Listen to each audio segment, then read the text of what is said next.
Good afternoon, wrestling fans. Welcome to San Diego Masters Wrestling Tournament. Here with me, my name's John Owens. Almost forgot to introduce myself. I'm here with Matt Eckerman, former State of Iowa wrestling champ, former Duke wrestler, finished his career at the University of Chicago. We're going to be bringing you live coverage of Masters Wrestling. Matt, what are these guys wrestling for here today? These guys are actually already in the state tournament. The top three qualify. So the finals here is for some state positioning as far as seeding. But these guys are already qualified. We had 336 wrestlers start the two-day tournament, and these top 24 wrestlers will be advancing the state meet. Wow, that's quite impressive, and hopefully you'll find this webcast impressive. We apologize for a little bit of delay this afternoon, just kind of working on the schedule that we have. We're going to come back here in a minute. When we do, you're going to see the opening ceremonies for today's wrestling extravaganza. So stay right here on OrangeNationTV.com.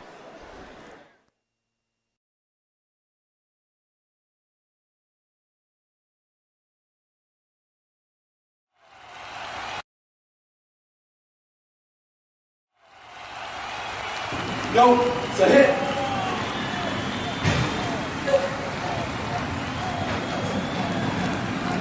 Go, it's a hit.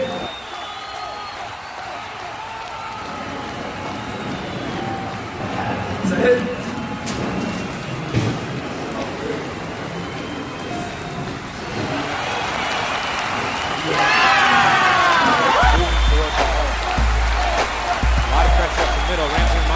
Get out, and he's got Ben Howard wide open in the field. We're going to see what kind of legs Ben Howard's brought tonight. And Ben Howard, we're going to start. You can't, it's hard not to.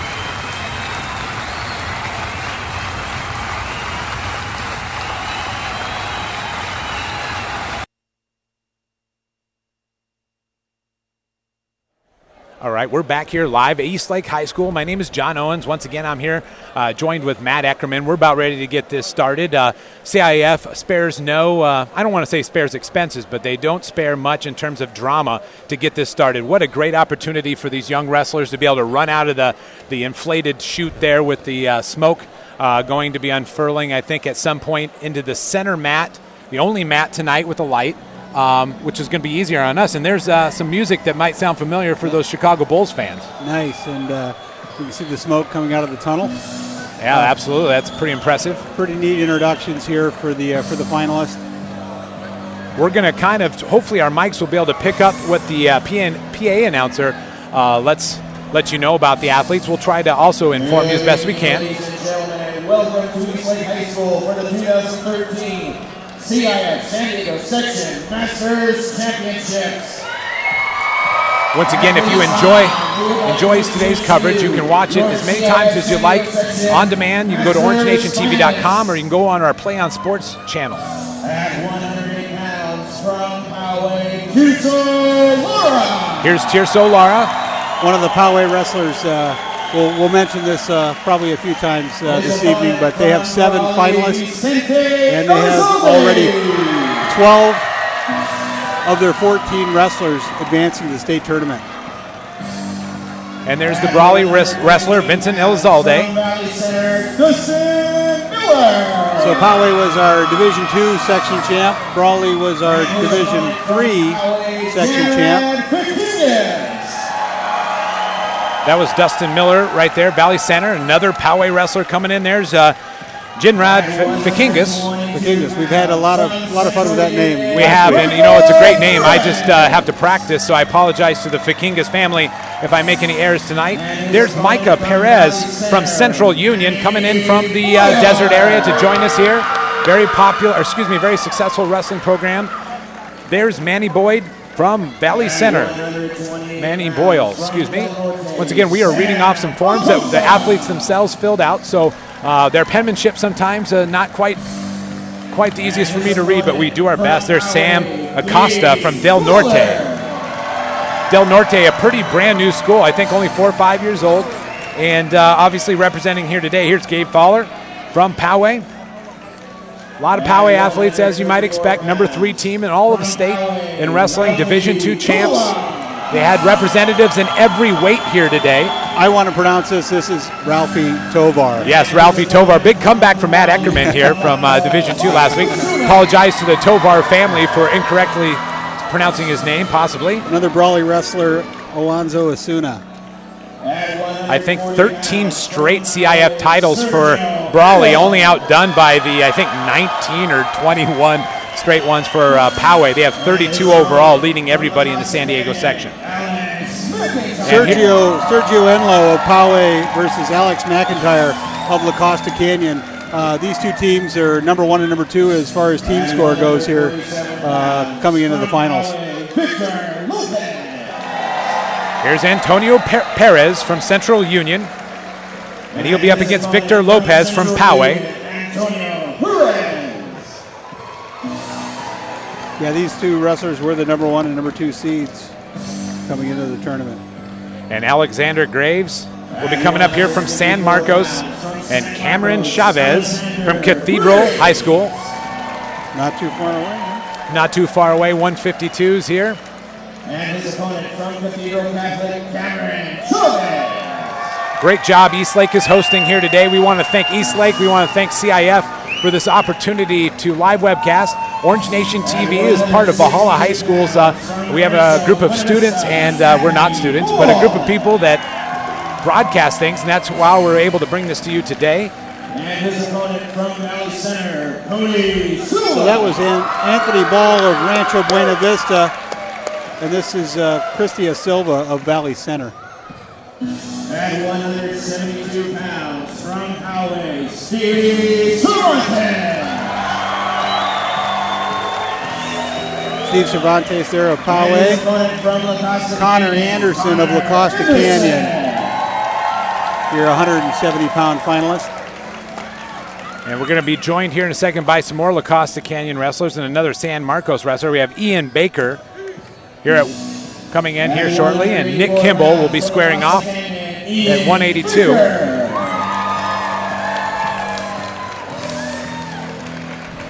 And his opponent from San Marcos, Nicholas Kimball.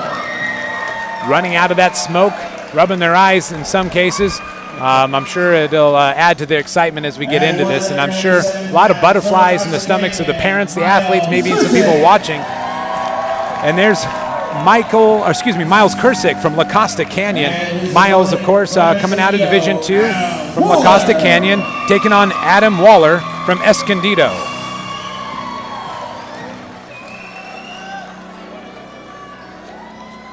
At 222 pounds from Mount Miguel, Miracle Tusaga. And here's the Miracle Tusaga from Mount Miguel. Big upset today as he comes in here at 220 against Jose Sandoval. Yeah, he knocked off the number 1 seed, Chasen of Poway in the semis. Chasen did come back to make the state tournament, finishing 3rd. And at heavyweight. And we go on to the heavyweights here. We have Chance Escom, a junior from Carlsbad. He'll be taking on James Cannon from Escondido. And his opponent from Escondido, James Cannon. And I will say this, one observation, James Cannon's shirt says Beast. We'll find out just how much of a beast he is here, and probably not all that long. I'm sure we'll flow here pretty smoothly. CIF does a great job of getting these bouts going on. Once again, I'm John Owens. I'm here with Matt Eckerman, bringing here live wrestling here at the San Diego Masters Tournament here at Eastlake High School. Pretty interesting to watch out what these kids come out in, whether they're their school warm-ups. We've got some letter jackets. We're going to pause right now for the colors and national anthem.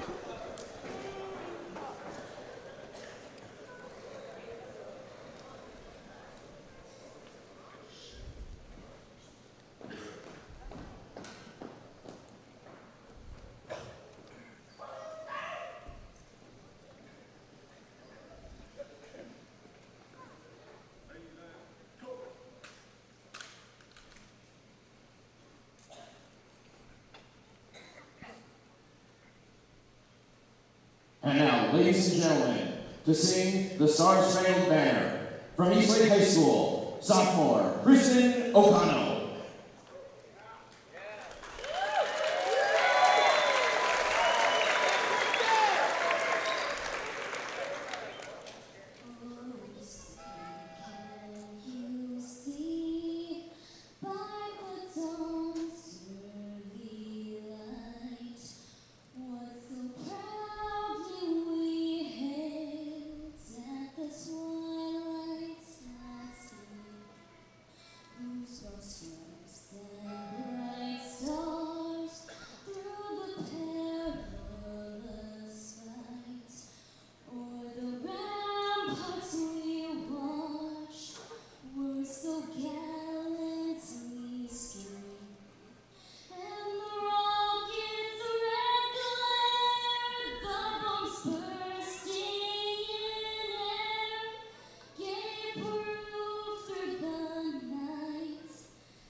Excellent job there. Unfortunately, I did not quite catch the girl's name. I'm from Eastlake. Did a wonderful job. Wonderful job singing the national anthem there. Nice stirring rendition, and nice to see a color guard here too. All right, right up here, we're not going to beat around the bush. We have some excellent bout right off the bat between Tirso Lara and Vincent Elzalde from Brawley versus Poway here. Obviously, Tirso Lara, pretty impressive resume, comes in at 38-2. He's won quite a bit in his 4 years at Poway. Elzalde from Brawley, a junior, comes in at 42-0. Obviously, not too shabby there. So, just looking these things over, we expect a pretty good bout here. I think this will be a great bout. According to Cal Grappler, and that's where I'm using my rankings from, Tirso Lara is ranked 4th in the state. Vincente Elizalde is ranked 9th. So we've got 2 of the top 10 wrestlers in the state, which is kind of what you would expect here at a Masters final. And once again, I think it also speaks volumes to why it's so great to be able to stream this today and to be able to have this up on demand so that people can see the quality of wrestling right here in San Diego County. And we're underway here. He's coached by Wayne Grandstander and John Myers. He has a 38-2 record. First in the league, second in CIF Blasters, third in Master Blasters. Elizalde in on a double leg and gets a takedown for 2, just 20 seconds into the first period here. Second in Temecula Valley, first in CIF. Long drive for Brawley today, but obviously on the state, no matter the outcome, but that drive home would be a lot sweeter with the victory here. Yeah, Brawley actually has 3 guys going to state, and they have 2 here in the finals. Not a bad day for a smaller school. 13 consecutive CIF titles. I guess about 10 years ago they moved out of the southern section, been part of the San Diego section ever since, and have contributed as an understatement. Both of these wrestlers are currently ranked in the top 8 of this weight class in the state. Well, the announcer says actually top 8, so maybe my rankings are a little bit outdated. But, things are fluid, Matt. Things change. Yeah, things are fluid. No escape, and here's another takedown for Elizalde.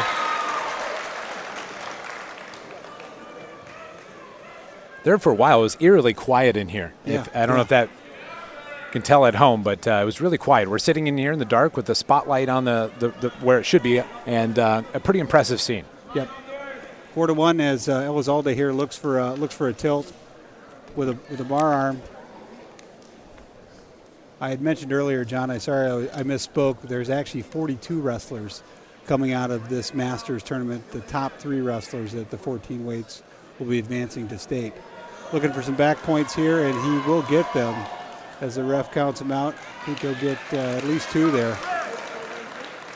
Little different vantage point for us here tonight. We're actually on the side of the mat, which is a pretty good location, but will maybe give us a little different vantage point if you're trying to figure out where we're at home. It's nice not to have people walking in front of us. Yeah, once again, I great venue. I can't thank enough the people here at Eastlake or CIF in general for allowing us to do this, and such a great position. And a reversal for Tirso Lara not sure if he gave him I don't think he gave him the reversal there. So it stays 6-1 going into the second period with Vincente. I just have Vincent. He put down Vincent on his. He put down Vincent? Okay. Yeah. I'm looking at the bracket. Vincent Elizalde of Brawley up 6-1 as we start the second period, and he will start on top.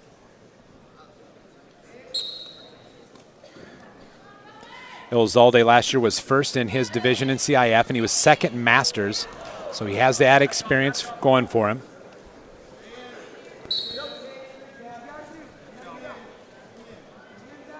Just 12 seconds in to the second period here. 6-1. And I also believe Vincent was top 12 last year at state, so obviously he's got a wealth of experience. Pretty impressive. Yeah, it looks like he won this CIF or second in Masters. Yeah, second in Masters, but top 12 in the state. Not too shabby for the junior. He would have done that as a sophomore last year, so even more impressive. And I don't know if these two wrestlers competed against each other all year. Do you see any common tournaments there? John? I don't right off the top from the information I have here. Obviously, somebody at home was probably thinking, yeah, we saw them at somewhere. But I don't see any common meets where they would have met up. I know that Izalde was at Carlsbad in 5 counties, but I don't see any hardware there for Tirso Lara, and you would assume with a 38-2 they would have met in some sort of medal situation, not out and one and done, I'm sure. With a minute to go here in the second period, it's 9-1 in favor of Vincent Elizalde of Brawley over Tirso Lara of Poway. So what about the pace of this bout here with the lighter weights? Is there anything that stands out to you, Matt? Definitely a lot of action here. Can tell the Brawley wrestler is very confident on top. He's already tilted him twice. Some nice back I'm getting some information from our resident expert, Coach Bulette from Valhalla. They have actually never met before, so this is the first time that these two have ever met. That's pretty incredible considering the successes both of them have had. And thank you, Coach Bulette, out there in TV land. Internet land. Internet land, yes. Internet land. I heard they now have the internet on computers. They met in the off-season. And I'm also getting some information that maybe in the offseason that they have squared off as well. Some freestyle. Brawley kid beat him in the off-season. Yeah, freestyle. And No, folk style. It was folk style, but was a folk style tournament, and the Brawley wrestler did win. So we've got 28 seconds to go here in the second period.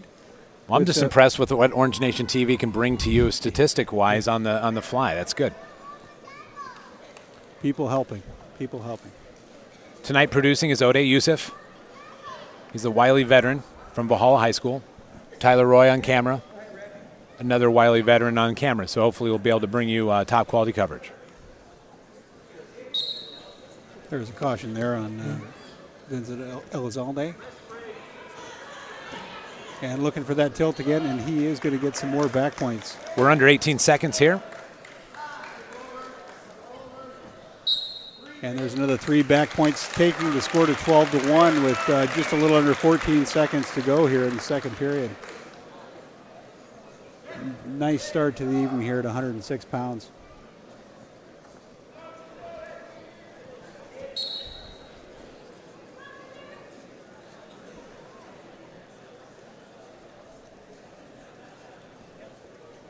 We came in and caught a little bit of the third and fourth action, John, and that was the bout that determined whether or not you're going to state. Obviously, both these finalists know they're going to state, but that third and fourth was very heated. Lots of overtime bouts, some very involved coaches. Sure. Fighting for their wrestlers. It was a great round to watch. In the future, that's something we'd love to cover. And if you do like this coverage, let CIF know. Let them know that you would support. We're here for free today, basically, and because we believe in the sport of wrestling. And so let us know. You can email us at orangenation.tv@gmail.com. You can also email CIF if you have any positive things to say. If not, negative, you send them to Matt Eckerman. I won't give out your email. Thank you. It's 12-1 here. A minute 20 to go in the third period. Tirso Lara going to need a lot of points, maybe some throws. And Vincent Elizalde, if he hooks that leg, he's got 2, and he's actually got a cradle locked up if he can bring him back onto the mat to get some back points.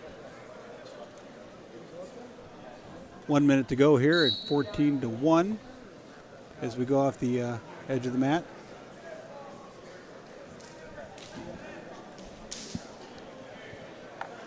Pretty dominating performance here by the Brawley wrestler.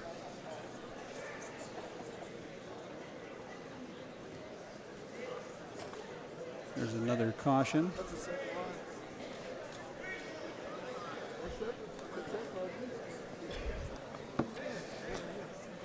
We're under a minute here, third period.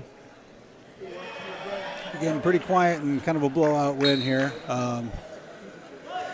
Be a little bit different if it was the Poway wrestler. Poway has a huge contingent here today. Not as many fans obviously able to make it from Brawley here. Well, we hope they're back in Brawley watching this on Orange Nation TV. If so, we thank you. And Tirso Lara in low on a single, looking to get his first takedown of the match. Again, 14-2 with 30 seconds to go here in the third period. And he loses that and has a nice reshot for another single leg. If he can score off of this, at least maybe a little bit of a moral victory. Right now, as it stands, looks like. Oh, hold on. Just under 12 seconds to go here in the third period. Vincent Elizalde up 14-2 over Tirso Lara of Poway.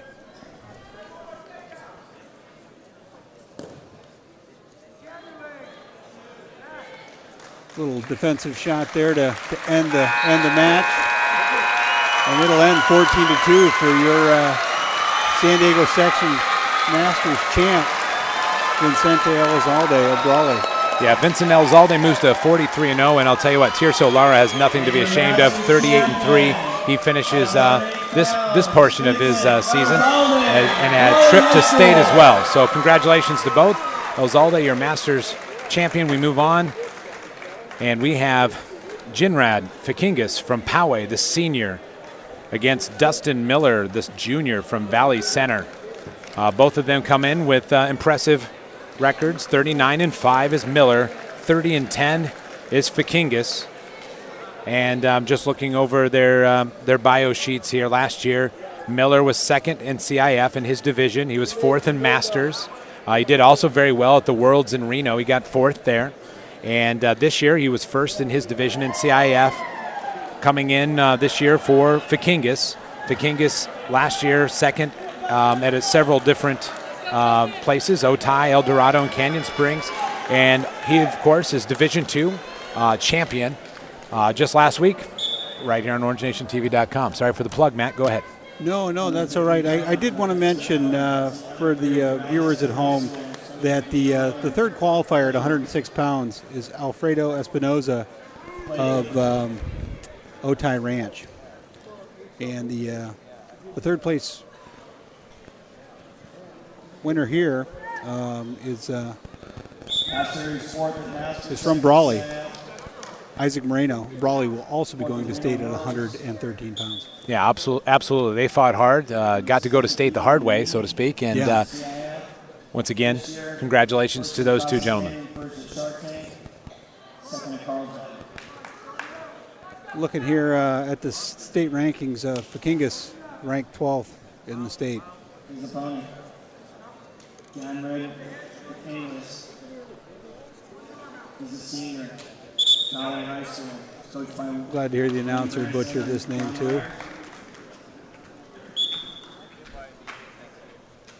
He's 32-10. Orange Nation can be viewed anywhere. Yeah, it can be viewed on your mobile connection. It works well with Droid and iPhone both. We'll stop plugging it right now, but stop into Starbucks. That's right. A little over a minute gone by here in the first period. Score knotted at donuts for Miller and Fikingas.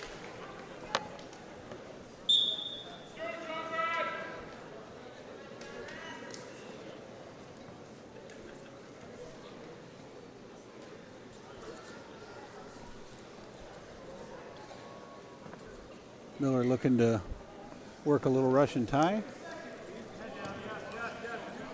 28 seconds to go at 113 pounds.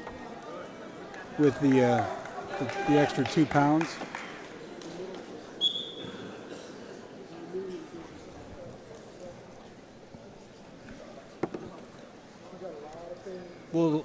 Tonight we'll use the actual weight, not the inflated weight, the extra 2 pounds that the wrestlers get effective January 15th. So we'll stick with a 113, even though the scoreboard here says 115. Yeah. Well, I mean, that's the weight they were able to weigh in at, but the actual call-out weight is 113 pounds. So that first period ends 0-0. Miller, Valley Central, and Fikingas of Poway. Valley Center, very rich wrestling tradition there. Obviously, they are divisional champs and have had a lot of success. And they have 3 wrestlers, I think, going to state, which is great for their program. Yeah, and I believe they have 3 wrestlers here in the finals. We'll see a little bit more of them. I was talking to one of their coaches before we got started today, and I think he said it was the best they've ever done in terms of getting guys to state. So congratulations to Valley Center.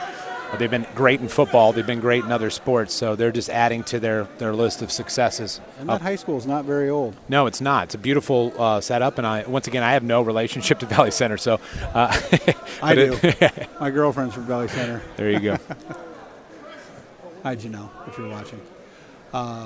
Here, 40 seconds into the second period. Still knotted up 0-0. As Miller tries to run a half Nelson. Kingus needs to break those hips down a little bit more to get that out and run it. But he's definitely wearing on the neck of Fakingas.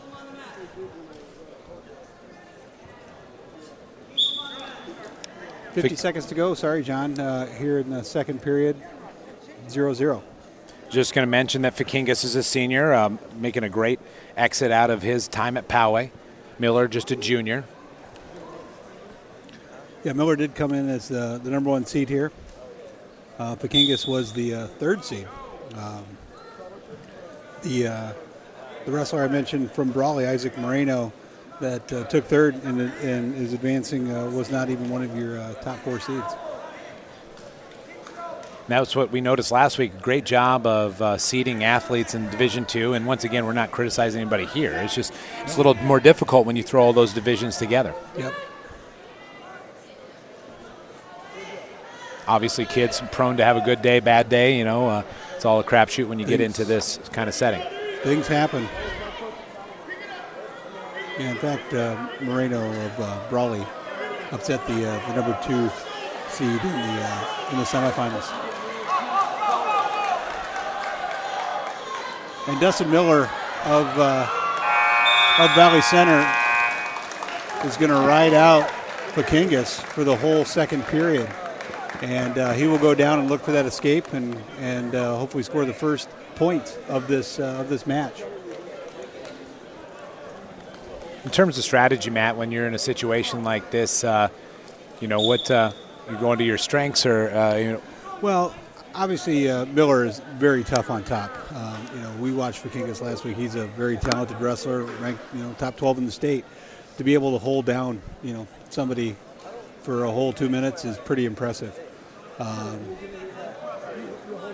All Miller needs to do here, look active, score a point, and he's got the bout won.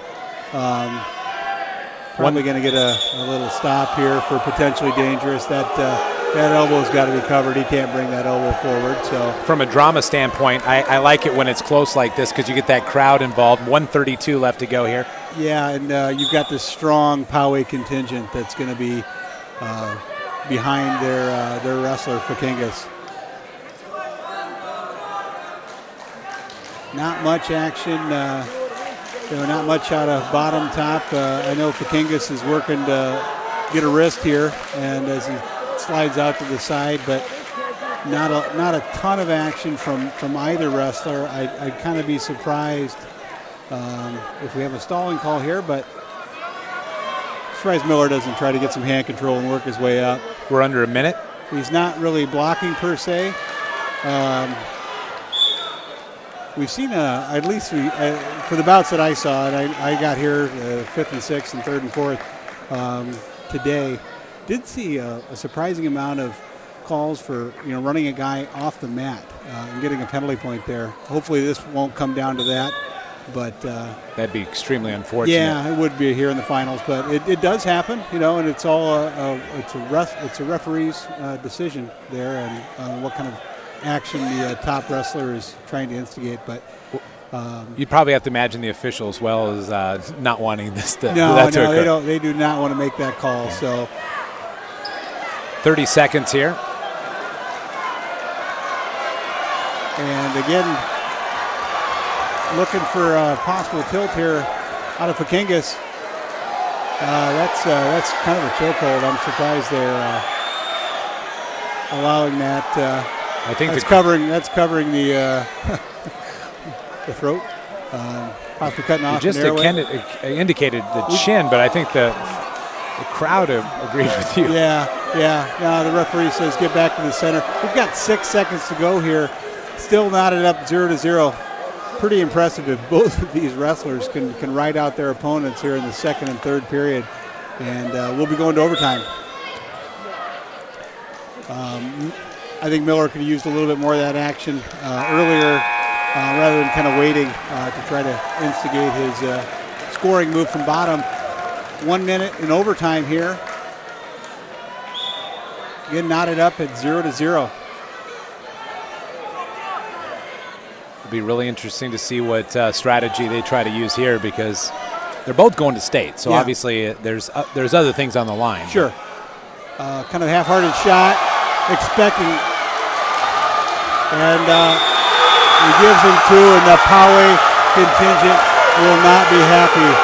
But the people of Valley Center, if you're watching at home, they're going to be pretty pleased with this. Now, if you see green out in the parking lot, they may not be pleased. Coach Brandsetter not very happy with that result either, and he's asking the head official to come over. And the thing is, Poway's had a lot of success. So obviously, we had even mentioned last week that some people maybe even kind of root against them a little bit, but obviously they've had success. Little discussion here between the officials, and he is going to award him two after that discussion. So Dustin Miller of Valley Center will win in overtime 2-0 over Conrad, Fakingas of Poway. So Miller runs that record to 40-5, 30-11 for Fakingas, both heading on to state. Congratulations to both them for their excellent efforts. We're moving on to the 122s here. We got Manny Boyd from Valley Center, another Jaguar, is a senior. Just trying to... Yep, that's Boyle. Boyle, I'm sorry. Looking at my in the dark here. We have Micah Perez from Central Union. He's a senior. He comes in at 31-1, and Boyle at 37-0, I believe, according to what I have in front of me. Now, last year, Boyle was first in CIF. This year, he was also first in CIF in his division. And Perez comes in with first in Masters last year, and very impressive. Obviously, first in CIF this year. So the Valley Center coaches do not have to move out of their current seats. So they're going to get 2 out of their 3 right off the bat here. Yep. And this is the first of the Central Union wrestlers. Although I've been told that their other wrestler, their 147-pounder, may not be competing due to injury at 147 pounds. That's Perez, again, the number 1 seed here. He is currently 37-0. And Micah Perez is ranked 4th in the state. Once again. And very nice pancake, and doesn't score it, but does get the takedown. Just a little over a minute to go here in the first period.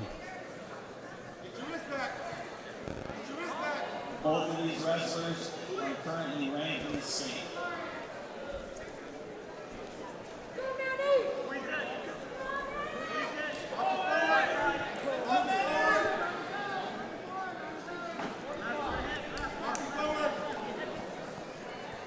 Not sure if these wrestlers have competed at the same weight the whole year. One of them might have been up at a different weight. We're looking at this year's accomplishments, and they both list first at Holtville.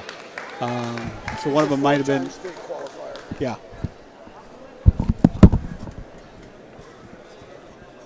34 seconds to go here in the first period. 2-0 for Rafael Perez of Why he has no losses. Central Union.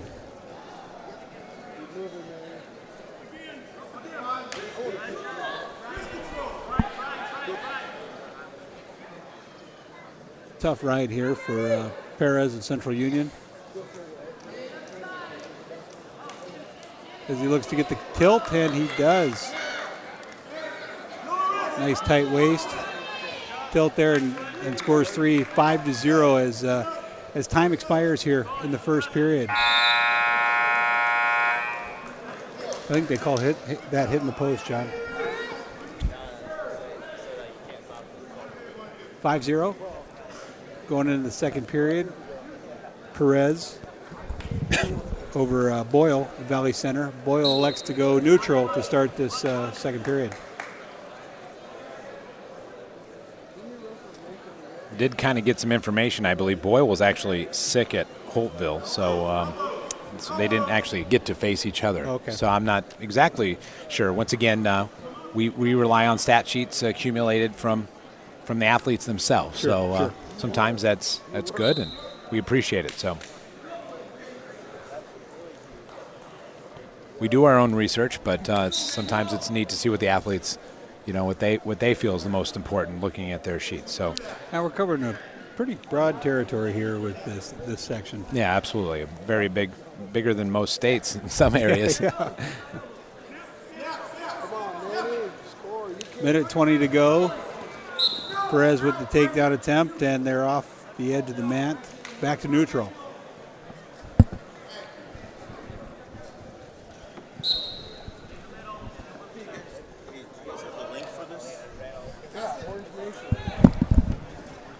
We have referees coming up and asking us for the link.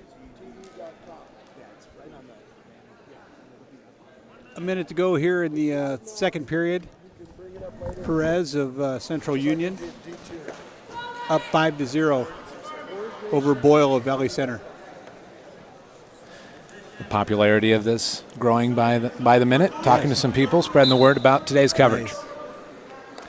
And it will be on demand, as you may have overheard. So hopefully some athletes are able to go home and watch themselves do well. Mandy Boyle of Valley Center there called for stalling, and Perez does score a point, as that was the second stalling call of the match. A shot and a nice attempt at a defensive takedown here for Perez.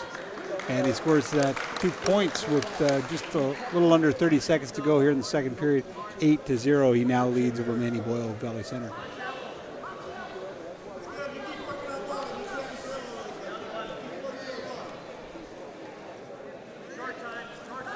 I know we saw the heavyweight with the Beast t-shirt on, but we're definitely seeing some Beast. There's some very good wrestling here tonight.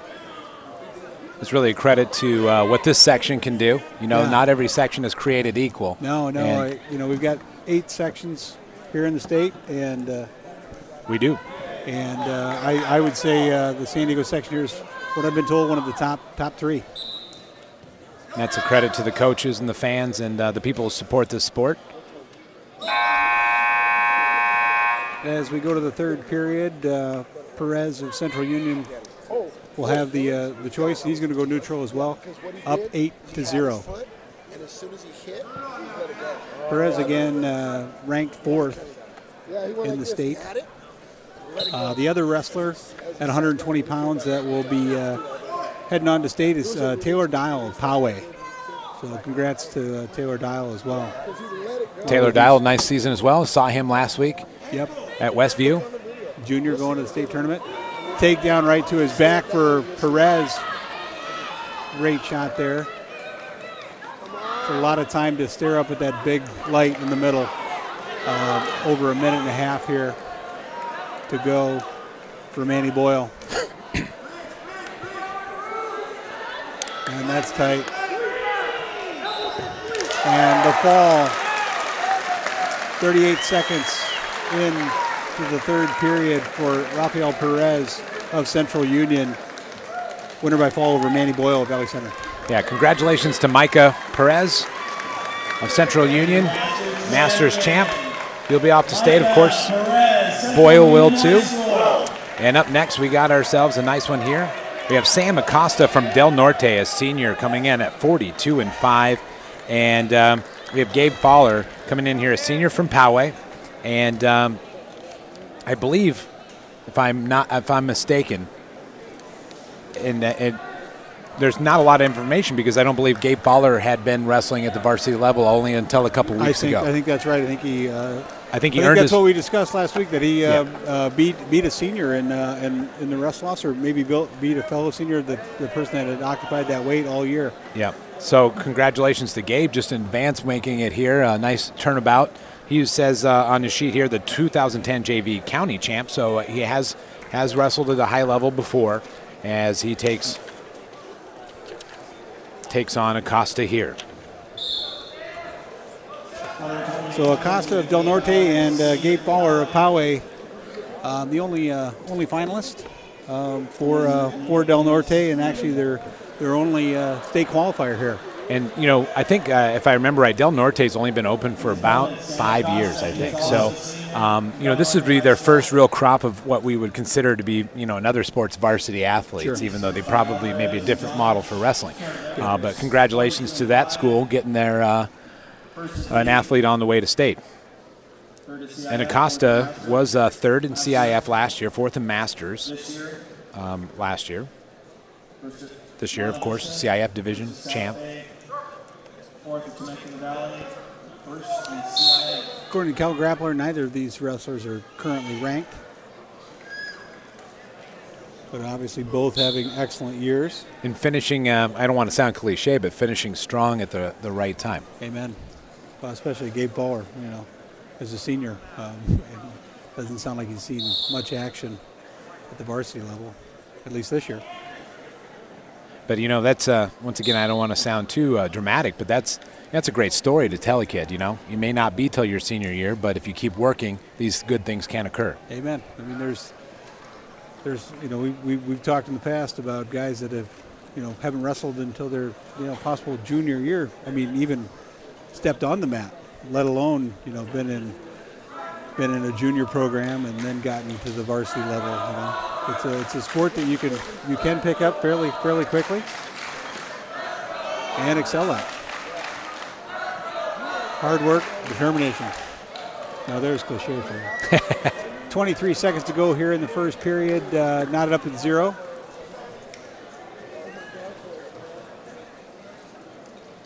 Good action, just not much scoring here at 126 pounds.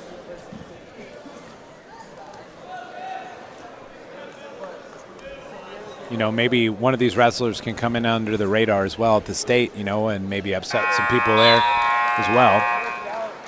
Anything's possible this time of year. As we go to the second period, still 0-0. San Acosta Del Norte defers to the third period. Gabe Fowler Poway will have to go down. Now I'm sitting here looking at the coaches in the corner.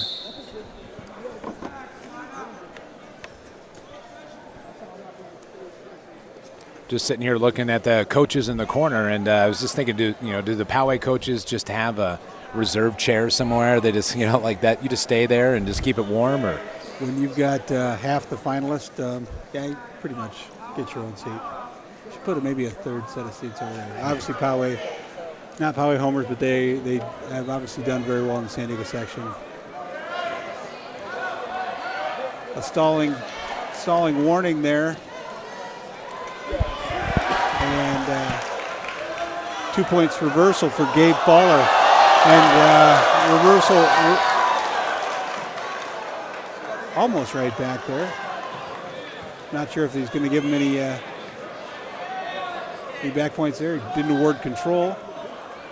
But I would think they'll go stalemate here and get one escape at least.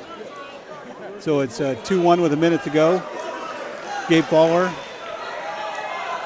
currently leading 2-1 over San Acosta Del Norte.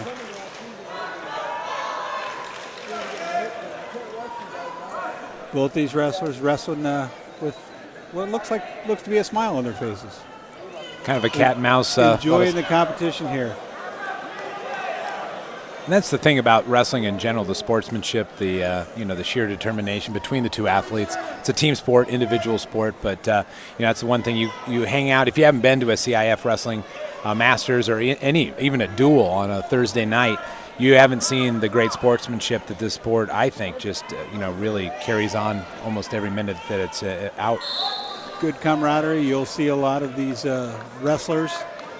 Win, lose, they'll go over and shake the opposing coach's hands. Something that was allowed probably about 15, 20 years ago. And, yeah, you're right. Very nice act of sportsmanship. End of the second period with Gabe Fowler-Poway leading San Acosta Del Norte 2-1. Costa will elect to go down here to start the third period. We get that escape and could have another battle on our feet to finish out this bout.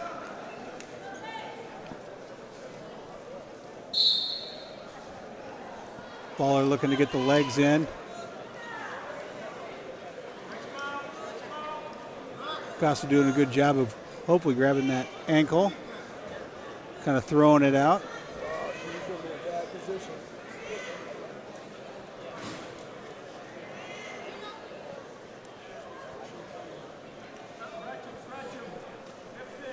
Fowler tight with those legs.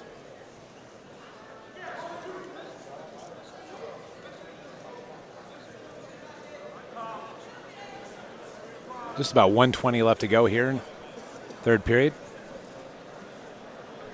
Costa looking to come out the back here, kind of swim out. Fowler, I think, hoping for a stalemate here. So I think he's gotten a little high, and if Acosta can do a little swim move, he can clear these legs and get a reversal peek out the back. At the minimum, he's going to get an escape. And we're looking at a reversal there with 45 seconds to go. Sam Acosta takes the lead 3-2. He's got to work up or he's going to get called for stalling. Surprisingly, they actually called a stalemate. Coach Brandstetter not happy with that call. 39 seconds to go. Acosta leading 3-2.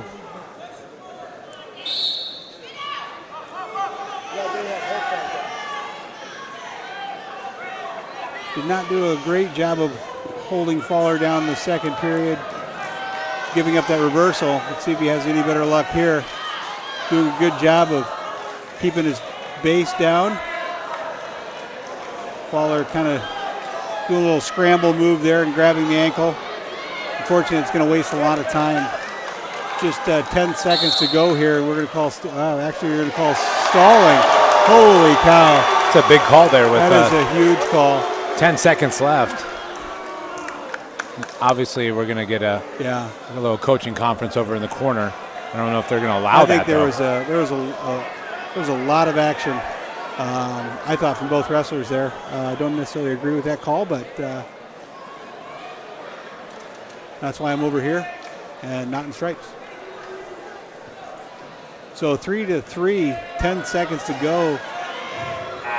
Gabe Fowler-Poway doing a little scramble drill here to try to get his escape.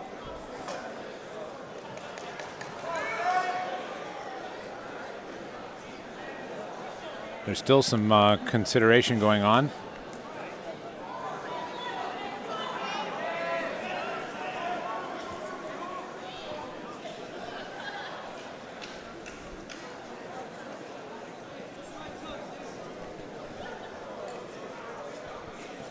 So back to action here. It's a caution on bottom on the Poway wrestler, Gabe Fowler.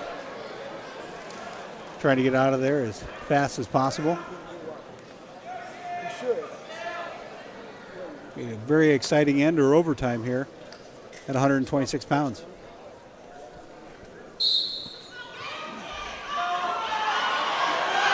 He's got it.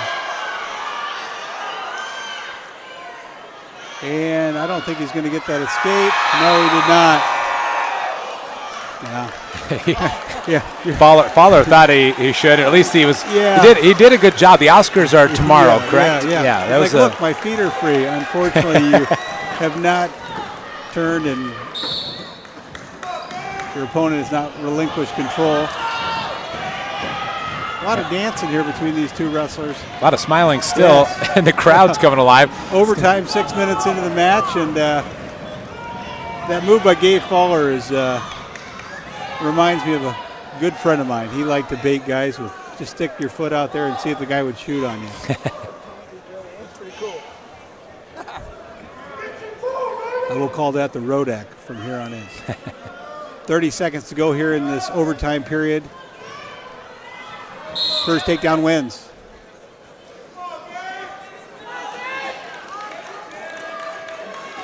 Again, the referees here very reluctant to call a stalling call in overtime. Kind of a half shot there by Acosta. 12 seconds to go.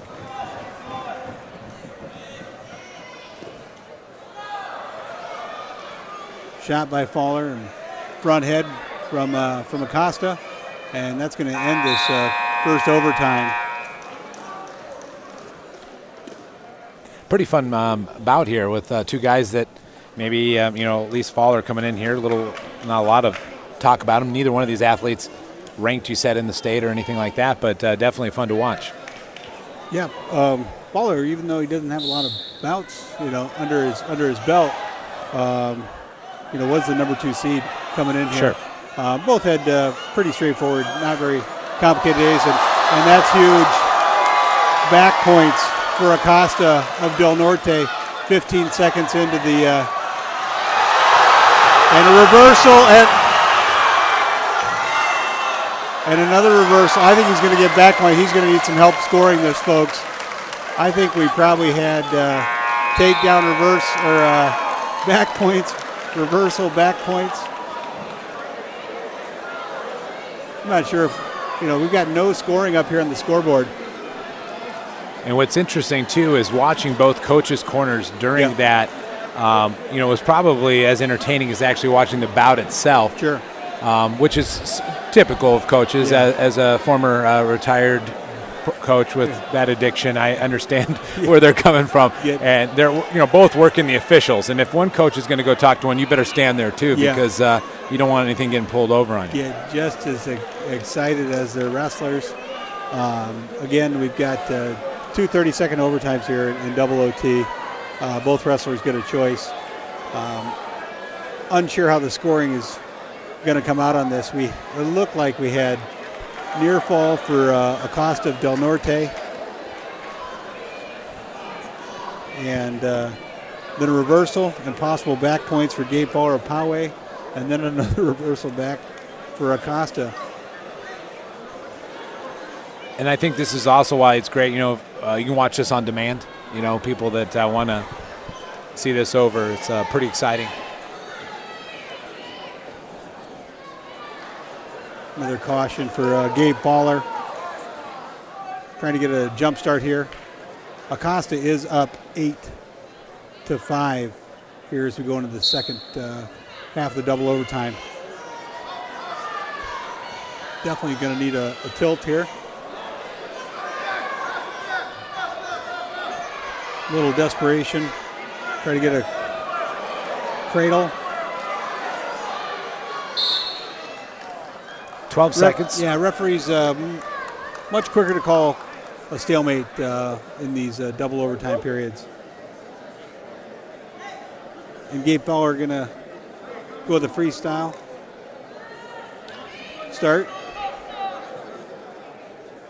I don't think he's allowed to get his foot out there. That's another caution. That might be a point. There it is. That's another point for Sam Acosta of Del Norte. That's the third caution. You can't fault the guy for trying with 12 seconds left, right? No, you can't fault him, but unfortunately you can penalize him. Yeah, there you go. So 10 seconds to go here, 9-5 in favor of Acosta as Gabe Fowler looks for the desperation move and stalling call to finish it off against Acosta.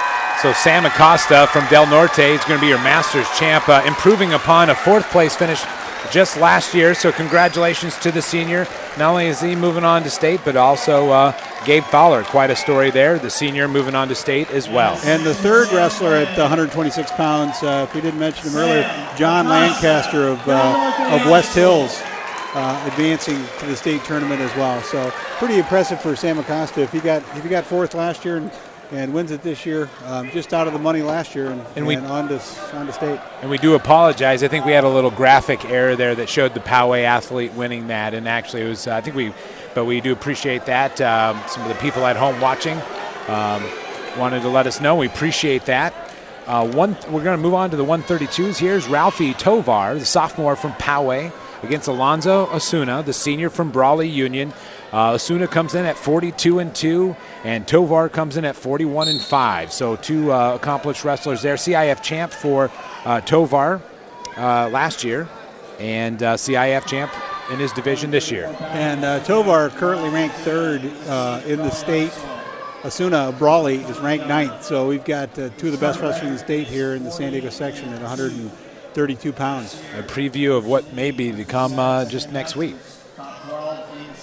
Nice to see both of these wrestlers make it up onto the podium.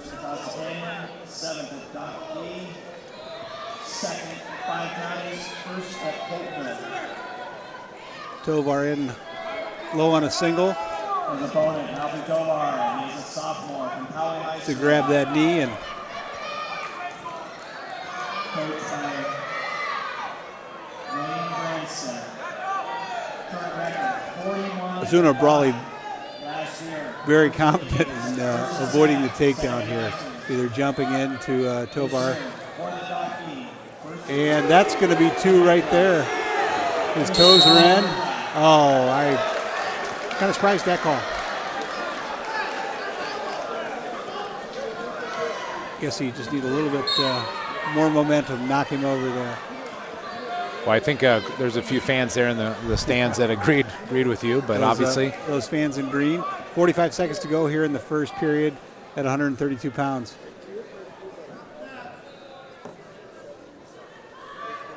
Alonzo Osuna supporting some breast cancer awareness there with his socks. Nice, nice. I think Tovar working the front head. And a little, ends up with a whizzer as Tovar tries a little dump move. 15 seconds to go here in the first period. Lots of action between these two highly regarded wrestlers. And we've got pink socks, pink laces, pink headgear, and even an ace bandage that looks to be pink as well.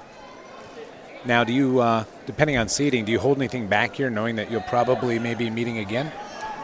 No, I don't think so. I mean, this is obviously a lot for pride, but I think it does, especially for somebody like Ralphie Tovar, who's ranked in the top 3, and they obviously will be on opposite sides of the bracket when they get to state, but they do take into consideration the top wrestlers and try to keep them from wrestling in the first round. So.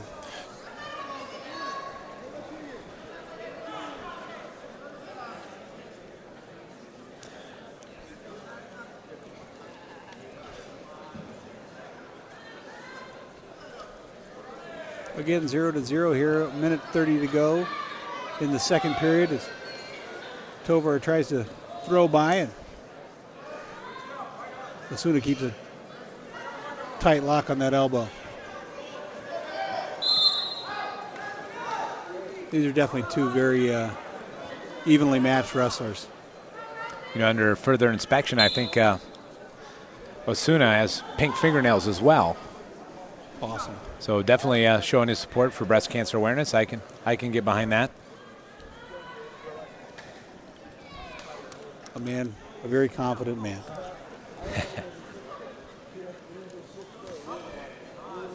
Surprised he didn't go with the pink hair. Yeah, we have seen some different hair colors in the competition the last few weeks. Yes. And I'd say most of the 16-count Crayola box. 45 seconds to go here in the second period. Still knotted up at 0. Tovar working the front head, trying to do a little throw by. Stalemate.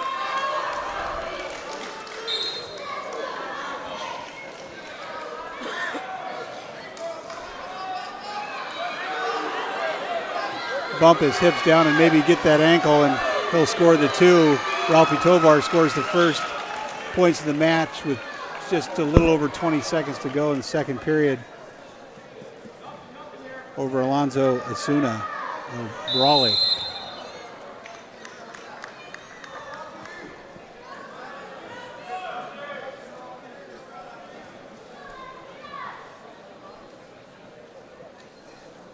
Well, we've got a minute. The third wrestler from this 132 pound weight that will be heading on to state is Kevin Conroy of Ramona.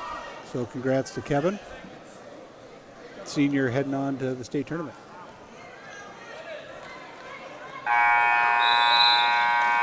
Start of the third period, Ralphie Tovar of Poway up 3-0 over Alonzo Osuna of Brawley.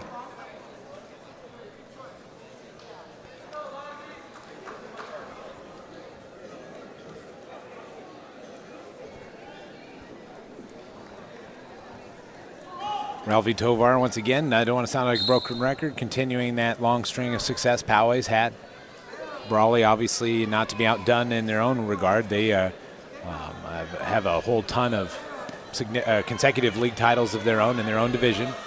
And actually, 2 of the top 3 most winningest programs in San Diego County being represented on the mat. The one in the middle, the sandwich in the middle, is Monte Vista in the Grossmont School District out east. They have 21 CIF titles, I believe, and Poway with 32 and Brawley with 13. So not too shabby.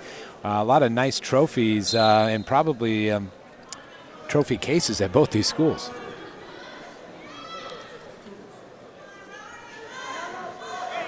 Osuna working very hard on that spiral ride, but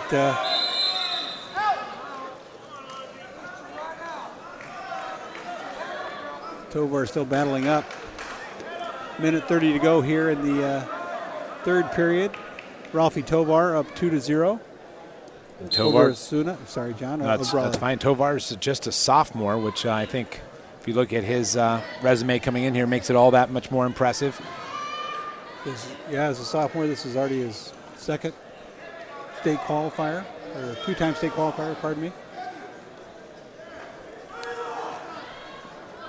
I don't know that Osuna is going to be able to turn Tovar, so I think he's probably going to look to have to cut him here, down 2-0 with just a little over a minute to go, and being called for stalling for his lack of action on top.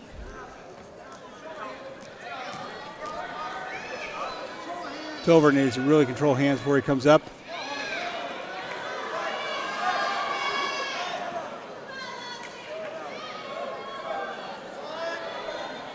Tovar trying to get off to one side here. Get his hips down. And back away. 40 seconds to go here in the third period. Hard cross face by Tovar. Trying to break the grip of Osuna. And gets the reversal.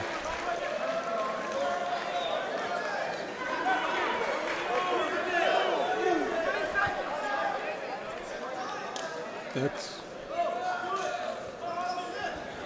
Osuna looking to come out the back door here and possibly get a late reversal. Gets the escape to make the match 4-1. But with only 6 seconds to go, he's going to need a pretty heroic move to take this title away from Ralphie Tovar. Excuse me, Poway. And there's your conclusion. Tovar going to the headgear there. And some extracurriculars there, I believe. I think Tovar turned away a little bit too early. I don't necessarily a little bit of playing to the crowd there, but anyway, I still think good sportsmanship overall. And Ralphie Tovar, as a sophomore, will win a Masters title there. And second last year is just a freshman. He's heading to state. Both those guys headed to state. Congratulations to Ralphie Tovar. Pretty impressive. Here's our sign is falling down. I want to make sure everybody knows that's here where our link is. So again, the person that's joining those two wrestlers at the 132-pound state championships will be Kevin Conroy of Ramona. And now we're on to 138 pounds. All right, we got Alex McIntyre, this coming here from La Costa Canyon. And we have Sergio Enlow, the junior from Poway. This is two teams that we saw, or two athletes we saw just last week in Division II finals. Enlow 37-7. Alex McIntyre 31-7. McIntyre was second CIF this year. And of course, Enloe was a champion last week. Yep. And Enloe is, according to Cal Grappler, ranked number 2 in the state here at 138 pounds. Second in CIF. Second in Hamada. First at Ram. Eighth in Eldorado. His opponent. La Costa Canyon, one of their 4 finalists. La Costa Canyon, I believe, getting second in Division II last week, if my memory serves me. Also a very accomplished program. Yep, and both those 2 top teams from Division II from last weekend, also top of the Masters scoring here in the San Diego section this week. Poway coming into the finals, 286.5, and La Costa Canyon had 177 for second. Now, did I read that correctly? Poway had a representative at every weight, at least to start today? Just at the start. Oh, I'm not sure about the start today into day 2. I do know that they did qualify 12 of their 14 weights for the state tournament, including the which the is 6, even more 7 impressive. yeah. When you've got that much of your lineup going to the state tournament, pretty impressive. You're taking a little bigger vehicle rather than just the coach driving up the one athlete. I don't think they take a single Suburban there. 47 seconds to go here in the first period. Knotted up at 0 apiece for Sergio Enloe of Poway and Alex McIntyre of La Costa Canyon. Both athletes under that single spotlight here at Eastlake High School. If you missed the opening, we had some pretty awesome festivities running through the smoke. If you want to see that over again, you can when this is over, you can watch it again on demand. And I guess I was right. Poway did qualify all 14 weights to Masters. As far as 2, it is a 2-day tournament, so I wasn't sure if they got all 14 wrestlers to the second day. Well, you could just trust me, Matt. Okay, I'm sorry. Just kidding. Luckily, we have somebody out there in internet land that informed us as we're on the air here. 2 seconds to go here in the first period. 0-0. I think we probably talked about this last week. These 2 wrestlers probably faced each other a number of times. The more times you face a wrestler, the tighter the matches normally become because you learn people's tendencies.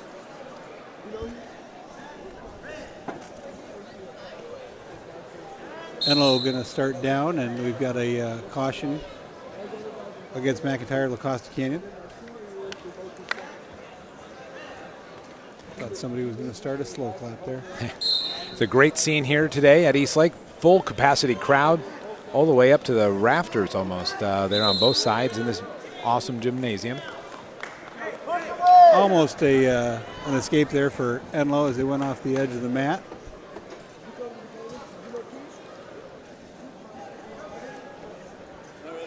Yeah, we've had 2 great facilities here 2 weeks in a row. Nice, huge, modern gyms. Enloe with the escape.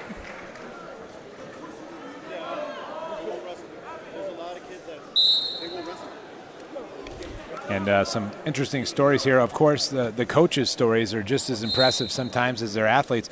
Dwayne Booth, the coach at La Costa Canyon, graduated in '89 from Mount Miguel out in East County, and he was a Grossmont district, and he was also a state champion when he wrestled at Mount Miguel. Of course, that's La Costa Canyon's coach. Pretty impressive there. Enloe in on a single. Looking to pick the leg there. Nice sweep to get the takedown for Enloe with a minute 10 to go here in the second period. Takes a 3-0 lead over McIntyre of La Costa Canyon.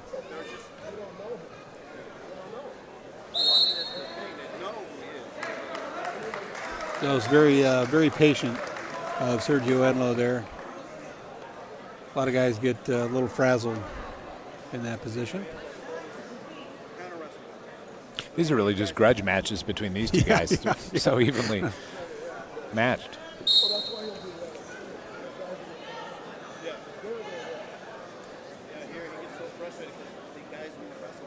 .50 seconds to go here in the second period.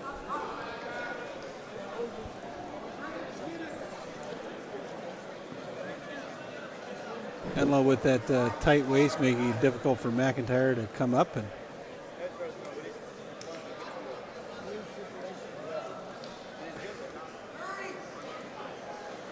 McIntyre frees the wrist and comes up strong, but does not have hand control. And coming up to your feet without hand control is a good way to end up back on your face. 19 seconds to go here in the second period. Enlow of Poway up 3-0 over McIntyre Lacoste Canyon. Once again, Enlow is just a junior and comes in here with obviously some hardware to his name. Winning CIF just last week.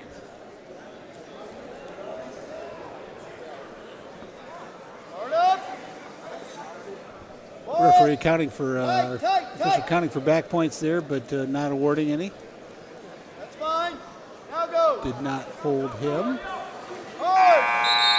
And that ends the second period with Enlow of Poway up 3-0 over McIntyre of Lacoste Canyon.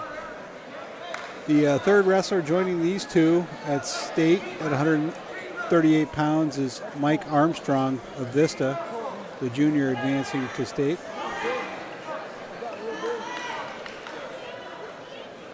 Really efficient day here for CIF. We got two officials on the mat, of course, at this level, moving things right along. Good crowd control. Yeah, and they got started pretty much almost right on time. Yeah. I think we're a little delayed, but you know, obviously making this atmosphere what it is with the center mat under the light, I think was well worth the wait. Had to break down the four mats that were operating earlier in the day for the semis and consolations. Minute 40 to go here in the third period.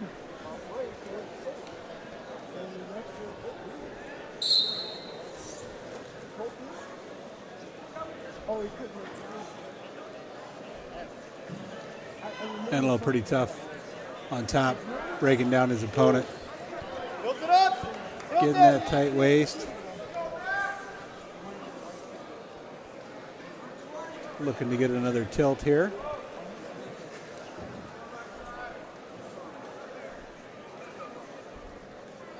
Somebody that's really strong on top makes it look like his opponent's not doing anything. And I know that's not the case for Alex McIntyre, Lacoste Canyon, but just Enlow's that dominant. He's just, good hip pressure. You occupy a wrist, and it's pretty hard to build a base. Very good tight waist chop as he looks for a cheap tilt there. 55 seconds to go. Sorry, John, in the third period, 138-pound final.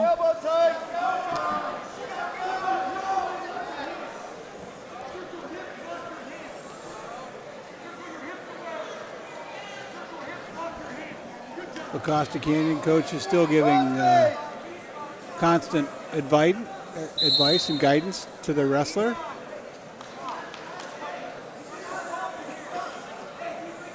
Not even so much just coaching for today, but you're coaching for other scenarios down the road. Obviously, some big ones at state. Everything can be a learning experience, whether it's win or lose. I do love the St. Patrick's uniform of the Lacoste Canyon assistant. Yeah. It's a lot of green. You should save some of that. The old Adidas jumper. They should have walked into the Beastie Boys. 25 seconds to go here. Third period, Sergio Enlow up 3-0 as he looks for some back points over Alex McIntyre of Lacoste Canyon. McIntyre's just a sophomore, so obviously done very well so far in his career.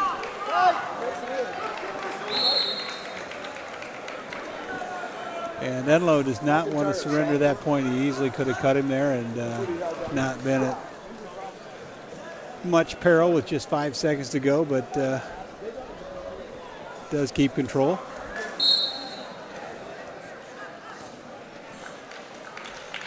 And Sergio Enlow's going to hold on. Masters champ. Poway fans love that. The junior getting himself a piece of history, piece of hardware today. Do that. Alex McIntyre, though, not too shabby. Sophomores heading on to state here soon. And again, those two are joined by Mike Armstrong of Vista. And I was just told the assistant from La Costa Canyon that we were admiring his Adidas jumpsuit today, or warm-ups rather, is Ryan Williams. He's La Costa Canyon's very first ever state champion, so he has the right to wear whatever he'd like. He sure can. He sure can. I hope he doesn't think I was dogging on his uni. I actually like it. I love the old school Adidas. All right, we're moving on to 145s here. We have Victor Lopez from Poway, the senior, ranked number 1. You probably, if you follow wrestling, you know this man, Victor Lopez. Yeah, and this is the weight that we were pretty sure the match wasn't going to happen. As the Central Union wrestler slightly injured and elects to forfeit to Victor Lopez. Yeah, and that's unfortunate. But Victor Lopez, just want to say some nice things about him. 42-4, and unfortunately for Antonio Perez, who is injured. Obviously no slouch. First at CIF last year, second at Masters. And obviously he's and currently ranked 7th in the state. Those two wrestlers we just discussed will be joined by Alex Gallo of Escondido, who took third here at 145 pounds earlier today. Will advance to the state tournament. All right, so we get to some lone participants from their school. We have Cathedral versus San Marcos. Alexander Graves, the junior from San Marcos. He came in, he won CIF last week in his division, taking on Cameron Chavez, the Cathedral Catholic High School senior. And he also got second in CIF last week, and he was third in CIF last year. So you have Alexander Graves from San Marcos and Chavez from Cathedral Catholic. Yeah, Graves of San Marcos currently ranked 10th in the state at 152 pounds. So you can see a little bit of height difference between these two wrestlers. I was just going to ask, we don't get their height listing, but obviously Mr. Chavez has a little bit of a height. He seems to be a little taller, although that probably doesn't really matter much in. Doesn't hurt to be a little lanky. You saw him get in, on a single leg there with those long arms. I don't know how tall he is, but having been a almost 6-footer wrestler, 152 pounds, I felt like I got horsed by guys like Alex Graves. Okay. That's why I ended up wrestling 189 pounds. I feel like you're sharing some things with the crowd out there about maybe a win or two that were left on the mat that you didn't feel like you earned. Yeah. We'll pick that up at another time. 1 minute left to go here in the opening period. Graves with a quick takedown and an escape as Cameron Chavez comes back as they go back to their feet and gets the takedown himself to lead 3-2 with 45 seconds to go. I do see Cameron Chavez being a legger, a guy that can throw in the legs and really use that length to extend his opponent. 28 seconds to go here. Cameron Chavez leading 3-2 over Graves of San Marcos.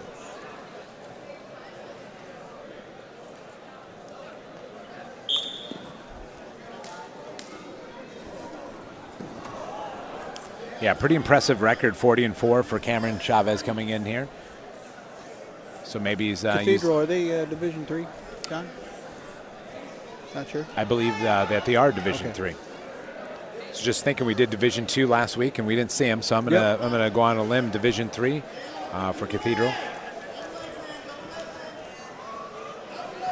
At the end of the first period, it's Cameron Chavez of Cathedral up 3-2 over Alexander Graves of San Marcos. Once again, we'd like to thank you for watching. I'd like to thank Ode Yusuf producing tonight, Tyler Roy on camera, both Valhalla students doing an excellent job. And on a personal note, I'd like to thank my wife, home with a 6-7-month-old baby. And thank you for the opportunity to be out here tonight. Thanks, Lance. Graves trying to show that he's no slouch on top, throwing in his own set of legs.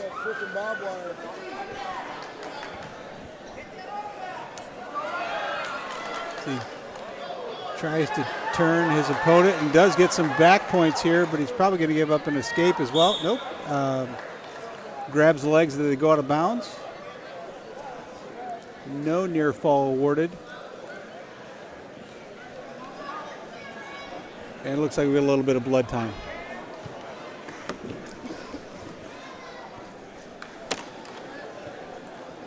Minute 20 to go here in the second period. A little bit of blood for Cameron Chavez of Cathedral Catholic. Once again, if you're watching live, orangenationtv.com, we want to thank you right now. Looks like just our stats are telling us a couple hundred people right now watching this live, which is makes me a little nervous, but hopefully you're enjoying what you're watching right now. We thank you so much. You can share this link on Facebook. You can tweet it.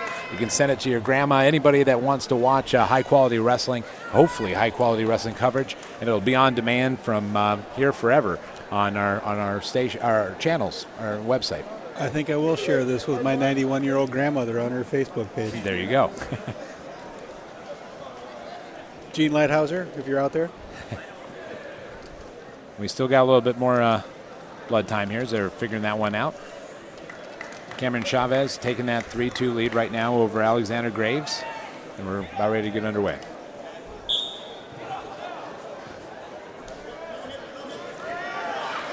Escape for Chavez. Cathedral Catholic now leads 4-2. And you want to talk about San Marcos a little bit here. Talk about that coaching tree. San Marcos' head coach, Brody Barrios, was a state champion for Poway. Oh. So obviously that Poway tradition spread into some other schools. And the San Marcos coach called it, lifted up his hand just as the referee was calling a stall call on Cameron Chavez for backing out and not being very aggressive on his feet here. Not only is this a big day for the athletes, but the officials as well. I mean, this is all spotlights on them too. Yes, yep. 47 seconds to go here. Stalemate. More blood time for Cameron Chavez of Cathedral Catholic, pardon me. Cathedral Catholic, beautiful school. If anybody gets, we don't need to steer any more good athletes their way, but great campus, beautiful facilities there. If you get a chance to choose, look at Cathedral Catholic. And obviously we thank our host here, Eastlake High School, for allowing us to broadcast this today. CIF also opening the doors for this opportunity as that mat gets a little more cleaned up for us.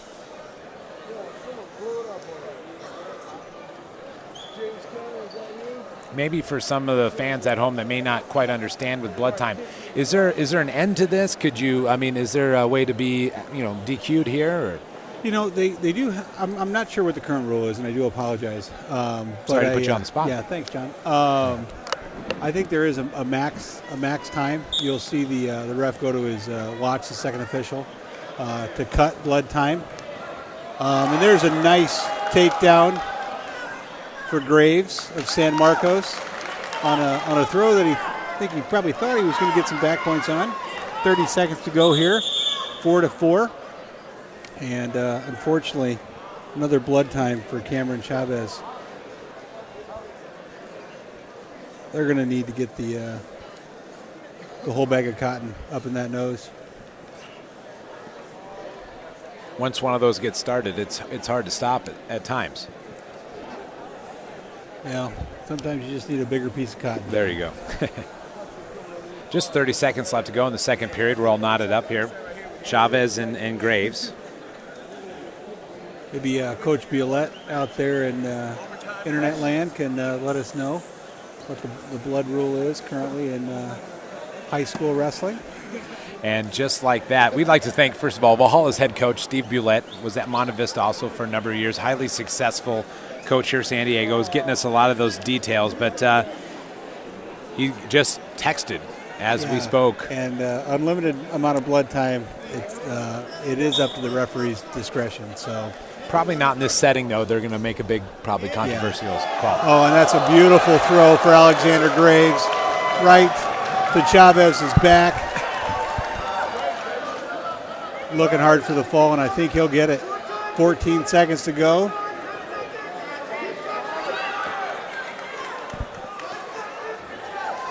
Five seconds as Chavez of Cathedral Catholic fights off his back. And at the end of the second period, 3 more back points there for Alexander Graves of San Marcos to go up 9-5 as we head to the third period. And Chavez will elect to go down. But nope, I apologize. He's going to take neutral.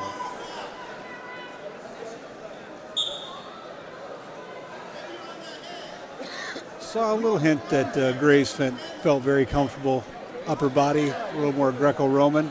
And there's another throw for a takedown. A little bit more of an unorthodox throw. And he's going to cut him, give Chavez the escape there.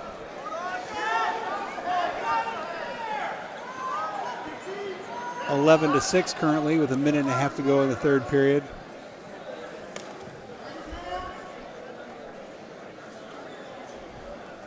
We get a stalemate here. Minute 21 to go in the third period. Alexander Graves of San Marcos leading 11-6 over Cameron Chavez of Cathedral Catholic.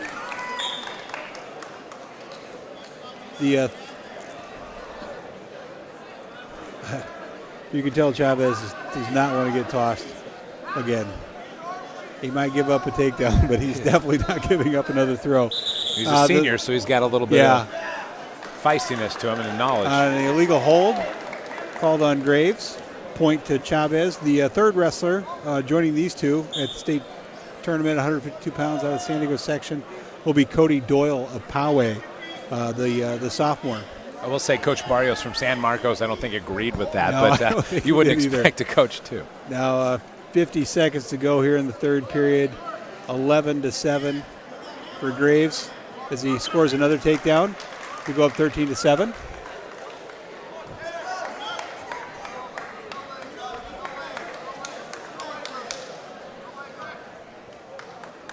Coach is telling him not to throw in the legs. I think he feels that might give Chavez a better chance of rolling. Score a quick reversal and some back points. 20 seconds to go here at 152 pounds.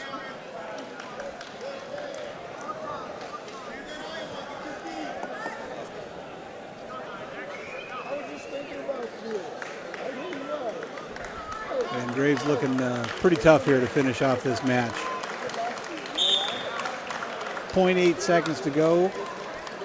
So Graves will win the San Diego section Masters title at 152 pounds over Cameron Chavez of Cathedral Catholic. And those two will be joined by Cody Doyle of Poway at the state tournament. So Coach Barrios adds to San Marcos' success. Alexander Graves improves upon a third place last year in Masters, and he's going to be a Masters champ today. I was just told Barrios is also the Palomar college coach, community college coach. So busy schedule. A very busy schedule, and obviously he's doing a good job at both. He's able to maintain that. So we're moving on, though. We have Christian Silva here from Valley Center. He's a senior. He's the third in that group of Jaguars that have done very well here today. And also he'll be taking on Anthony Ball, a senior from Rancho Buena Vista, Division I champs. He's the lone RBV athlete in the Masters finals today. Yeah, and he will actually be the lone RBV wrestler advancing on to state. He was a Division I champ this year. He was also a Division I champ last year, so he's done quite well for himself. 28-2 is Silva, and 36-6 is Ball on the year. And Silva with a quick takedown to take the 2-0 lead.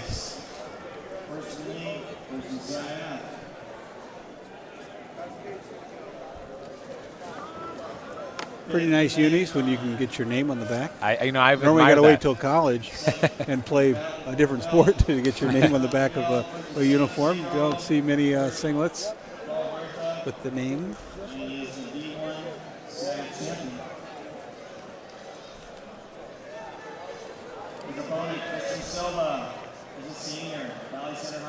You know, wrestling has not gone the way of Oregon football yet, though. These are the two more interesting singlets. No, yes, they are. They are. We need some metal plating, I think, or something. Is that a? Yeah, it's a steer skull, maybe, perhaps.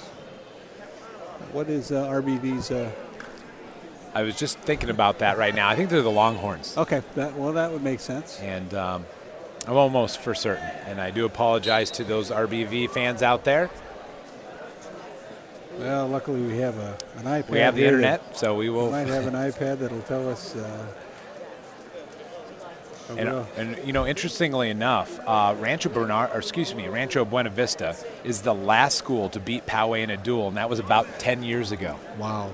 So, you know that is something to hang your hat on, but it's also, you know, once again a compliment to the Poway's success as well. 30 seconds to go here in the second period. Silva Valley Center still leads 2-0 over ball of Rancho Buena Vista High School. And you were correct, John. RBV, founded in 1988, home of the Longhorns. Well, in my years in track, we ran into RBV, unfortunately, quite a lot. They have a lot of good athletes that happen to run track over the years. So I thought they were the Longhorns, and I'm just glad my memory served me correctly. Silva Valley Center here looking for a little tight waist tilt. Score some back points. Fortunately, there's just short time left. About 5 seconds to go here in the first period.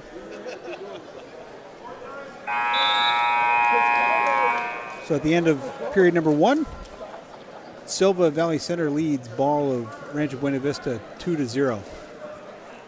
The third wrestler joining these two at the state tournament, 160 pounds, will be Corey Woods of Vista, one of the two Vista wrestlers advancing to the state tournament.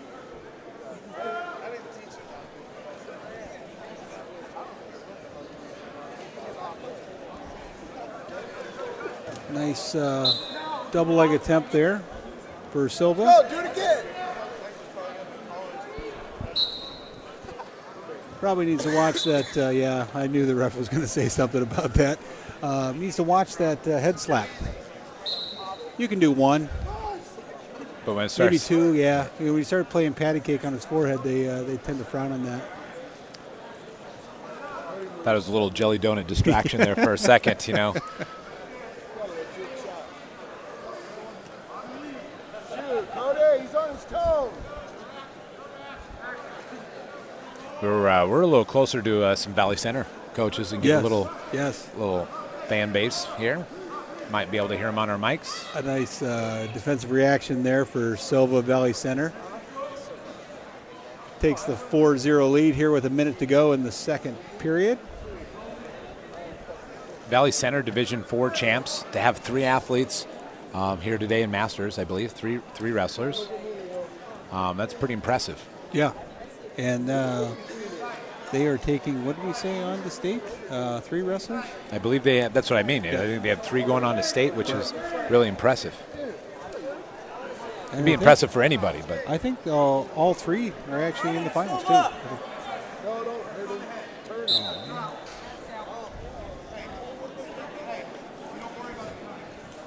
30 seconds to go here in the second period. Silva still leads 4-0 over ball of RBV.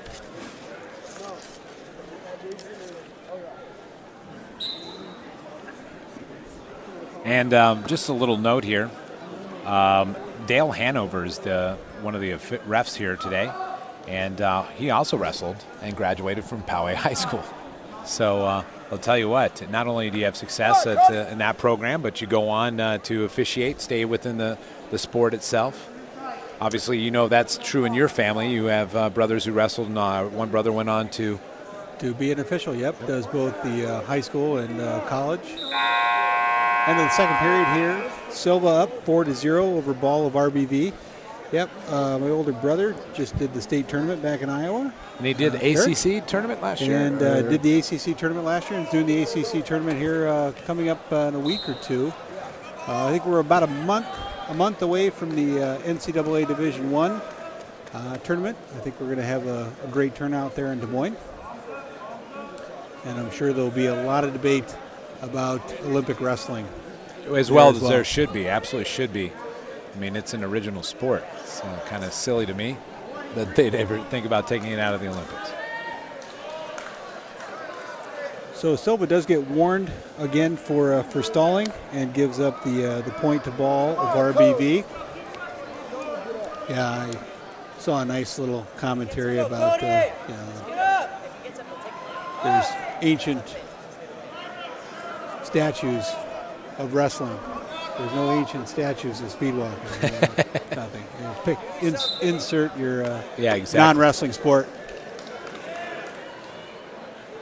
So now we have a stall call on ball. The referee wants a little more action on these two wrestlers. So Silva awarded a point there. 5-1 with 1:09 to go in the third period. Cody, get out there! That's not a good first move out of Silva. A lot of blocking.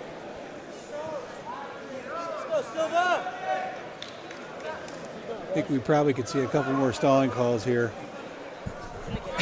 from the referee. Not necessarily how you want to finish a match. Almost some back points, but unfortunately for ball, he gives up the reversal instead of getting the cheap tilt. Now Silva's going to look to fly out with the hips there and cross face hard and maybe get a back point, but he gives up the legs. 25 seconds to go here and up 7-1. Take a little bit more conservative approach to finish off this bout.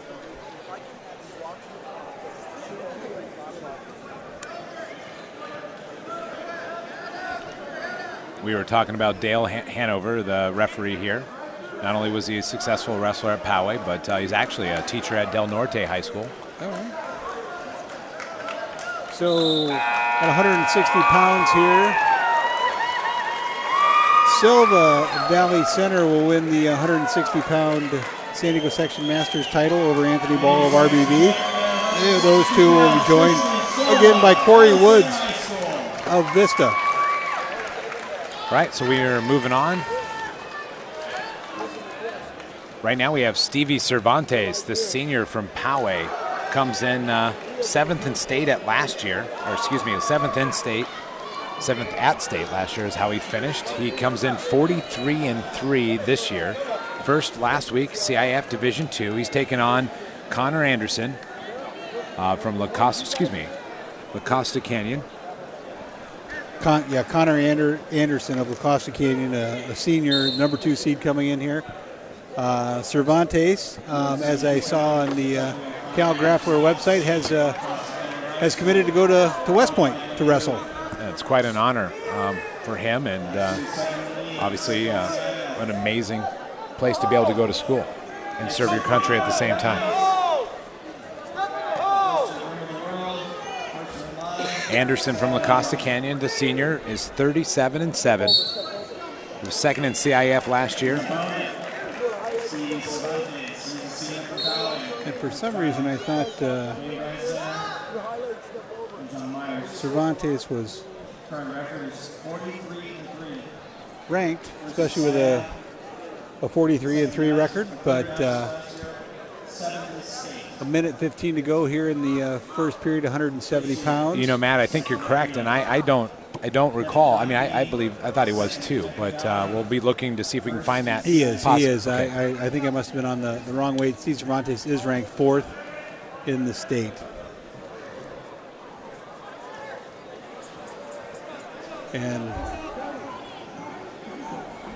And Stevie Cervantes headed to West Point. Surprised we don't have a takedown here, but looking deep for a cradle, and there is 2. 40 seconds to go as Cervantes has the near side cradle locked up. Looking to tilt his opponent, Connor Anderson of La Costa Canyon.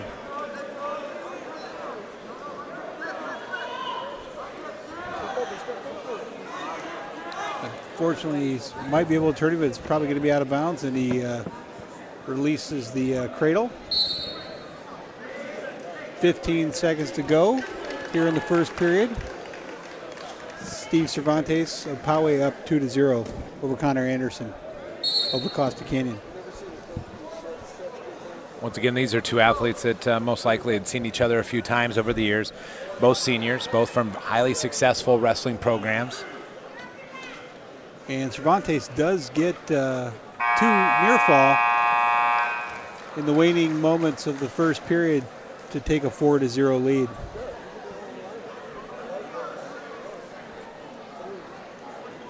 The stat we talked about before, that Poway's like 10 plus years of duels victories. There's a little bit of pressure on those kids not to be the 1 year that breaks that, I'm guessing. Yeah, but by all accounts, it seems like it must be a pretty tough wrestling room. If you've got a guy that comes out of fairly nowhere to win a starting varsity job and make it onto the state tournament. Talking about Fowler from earlier. Yeah. A minute 30 to go here in the second period. 4-0 for Cervantes.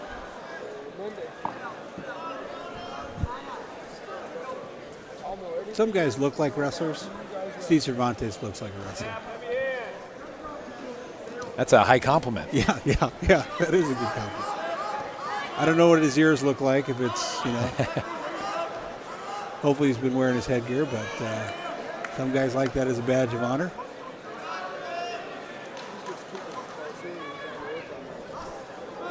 Anderson here on a low leg takedown attempt.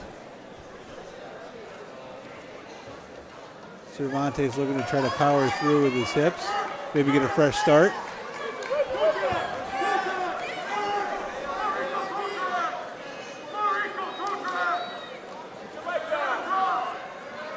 Pretty flexible action here by Steve Cervantes not to give up this takedown. 28 seconds to go here in the second period, and an excellent defensive job by Steve Cervantes. Once again, Coach Brandstetter, Poway, sitting in that usual seat over there in the corner. I think it has his name on it, but obviously been sitting there a little bit today. 15 seconds to go here as the ref also calls it out to the wrestlers. Cervantes looking for a single, and defensive reshot there for Connor Anderson. 0.7 seconds to end this second period. It should be mentioned too that Coach Booth from Lacosta Canyon's been out there a few times as well. So.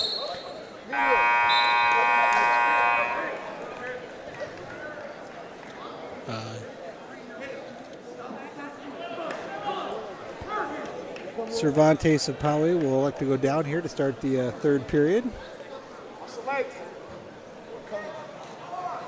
Once again, if you're enjoying today's broadcast, make sure you let CIF know and encourage them to keep us around, or at least somebody around webcasting the sport. I think wrestling is such a great sport and has such loyal, dedicated fans that definitely needs to be out there for people to be able to enjoy.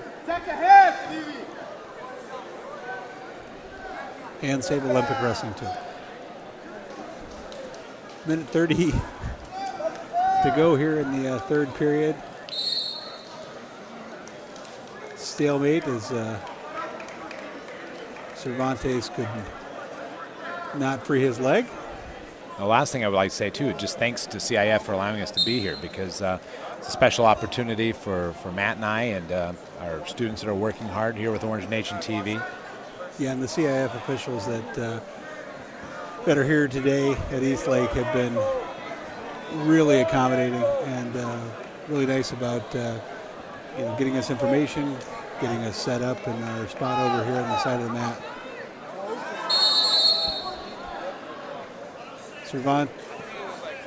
Anderson called for the stalling warning there. 1:06 to go here in the third period.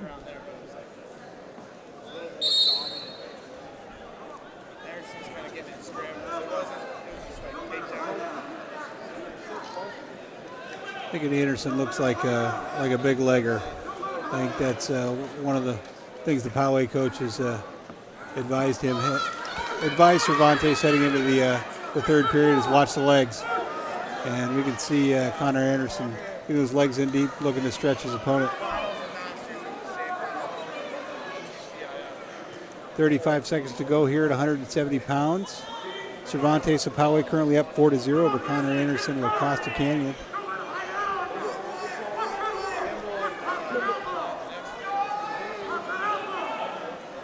Not a lot of action from either wrestler.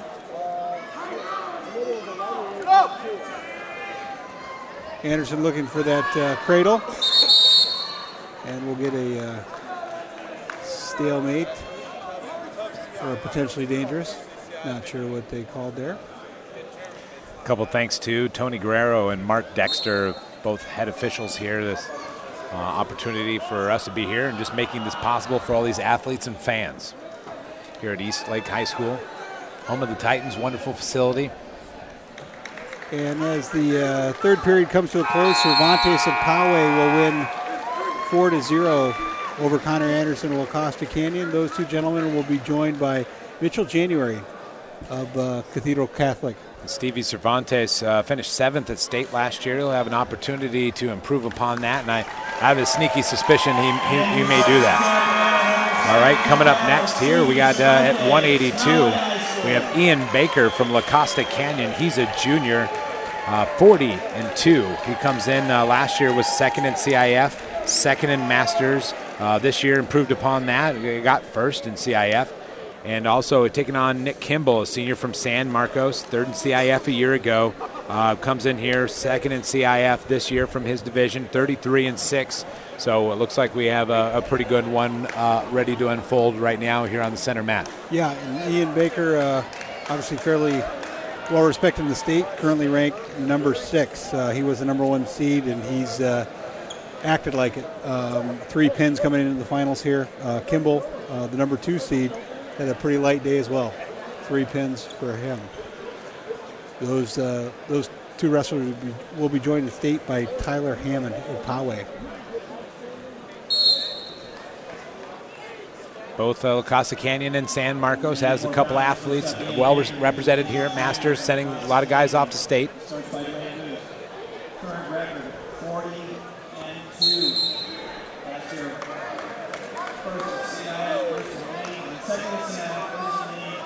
San Marcos sending 2 to state, and La Costa Canyon sending 4.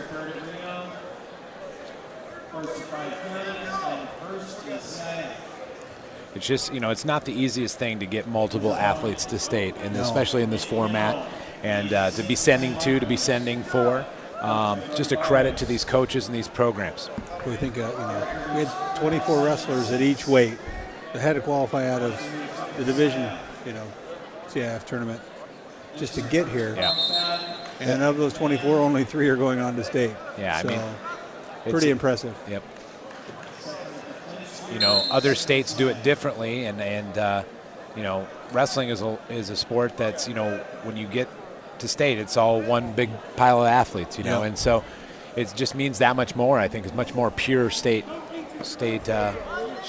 championship. Kind of like watching Hoosiers, John. Very active wrestlers here for 180 pounds. These guys look more active than even some of our lighter weights today, which is a nice testament to the athleticism of these 2 wrestlers. 50 seconds to go at 182 pounds. Ian Baker of Costa Canyon and Nicholas Kimball of San Marcos.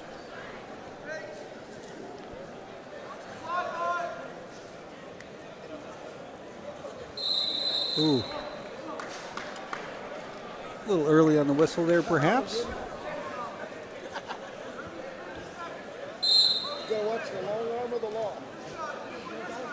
A simultaneous shot there.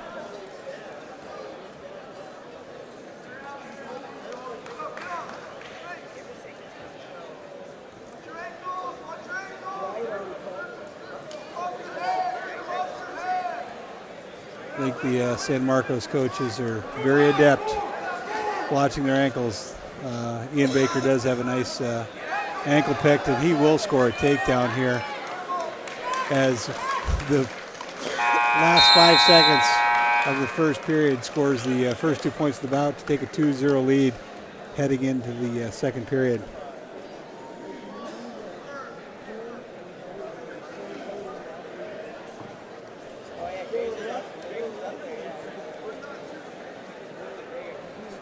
We were talking about some of the officials and them moving on to state. Tony Guerrero will be this lone San Diego official that will be representing our section at the state tournament. So good luck to him. And obviously just a handful of states that only have one weight champion in one division, I should say. Yeah, so it means that much more if you're refereeing the state tournament. Yeah, absolutely.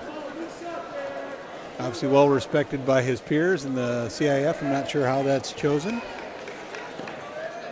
A takedown attempt here for Baker of La Costa Canyon to take a 5-0 lead as he looks to drive a very tight half. The legs in here as he'll settle back and look for the fall. 1:20 to go. And there's the fall for Ian Baker of La Costa Canyon, your San Diego Section Masters champ at 182 pounds over Nicholas Kimball of San Marcos. And those two men will be joined by Tyler Hammond of Poway. And he runs that record 41-2. Pretty impressive. There's that sportsmanship that we talked about. And I'll tell you what, all good bouts today. But man, he's kind of an animal. That was fun to watch. Very dominant. All right, we're moving on. Reason why he's ranked. Absolutely. 195's here. We have Adam Waller, the junior from Escondido. He comes in here with a second in CIF Division I under his belt. Miles Kursak. And I'm sorry, Kursak. Sorry, I looked at my piece of paper wrong. Miles Kursak, the senior from La Costa Canyon. He comes in here having won CIF Division II just last week. 31-7 for Kursak and 28-10 for Waller. Next up, 197 pounders. Adam Waller. He's a junior from Escondido. Current record 28-10. For the Carlsbad. Now, granted, both these guys weigh 13 pounds more than the previous wrestlers, but seem a little bit shorter. Sure. A little stouter. Lot stouter, yes. A little more fire plug kind of battle. But there's the double coconut crusher coming up, you think? We'll see a little more of that? I think we're... Okay, we're clear of that. Sorry, I saw that earlier. A little bit more athletic. I thought you were making your call early. No. I think these guys, much like myself, probably might have worn some Husky clothing in their lifetime. I can say that because I was a Husky child. There you go. The two good athletes here, squaring off on Masters. Neither one of these wrestlers currently ranked in the state, but obviously both come in with great records. Adam. Sorry, John. Go ahead. Minute to go here in the first period. 0-0. I was just going to say, Adam Waller, one of the few Escondido athletes here. But I'll tell you what, Escondido, rich athletic tradition, has had some great football over the years, has some great track, and obviously some good wrestlers as well. And I think they have two other wrestlers joining Adam Waller and advancing to state. 30 seconds to go here in the first period between Kursak and Waller. And a nice scoring attempt there, unfortunately out of bounds for Waller of Escondido.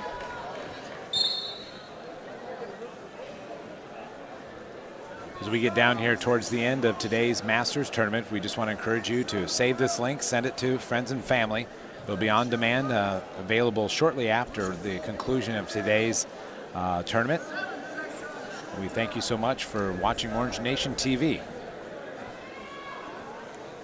As we come to the end of the first period, tied 0-0. These two wrestlers will be joined by Liam Sorahan of Poway, sophomore, advancing the state tournament here at 195 pounds. Kiersik of Lacosta Canyon will elect to go down. Start this second period. And gets the quick escape.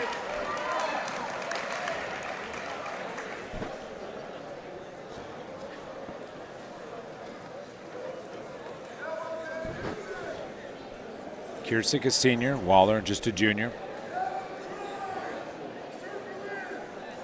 Waller doing well this year. 4th at ECI, 3rd at Holtville. Kiersik definitely looking to initiate a little bit more upper body attack here.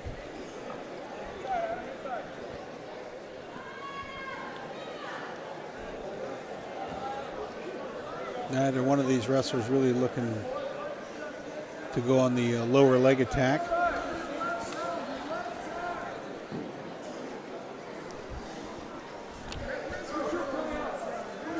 A minute 10 to go here in the second period. 195-pound final.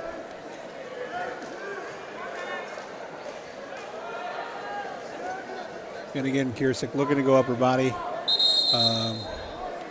Waller, yeah, definitely looking at a little bit more defensive and gets called a warning for stalling.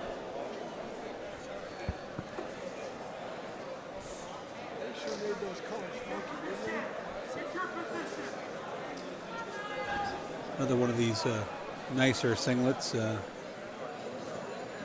From Escondido there. Yeah, on the Escondido wrestler. The paw, the orange fading into the black. Yep. Of course, Escondido's colors are obviously orange and black. Now we're seeing a little bit more of the double coconut pressure action. I haven't seen any white ASICS shoes for you today. No, a lot of head tie, here. Waller is keeping a mess of hair underneath that headgear. 10 seconds to go here in the second period, 195 pounds. So if you're heading up to Bakersfield, you know, state tournament starts Friday, goes into Saturday.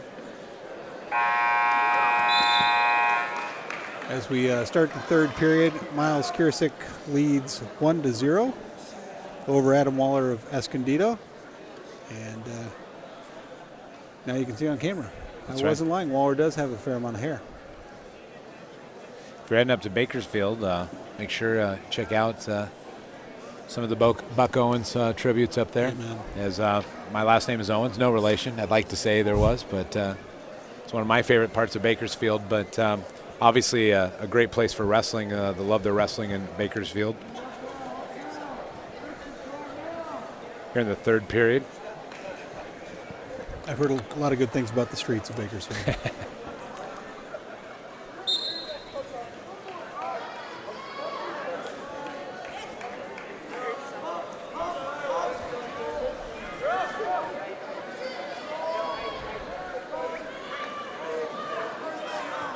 Kiersik looking to break down his opponent here. If he could ride him out, we'll win 1-0. Don't quite see that happening. Good hand control from Waller as he comes up. A little instruction by the Escondido coach to Waller as they walk back to the middle.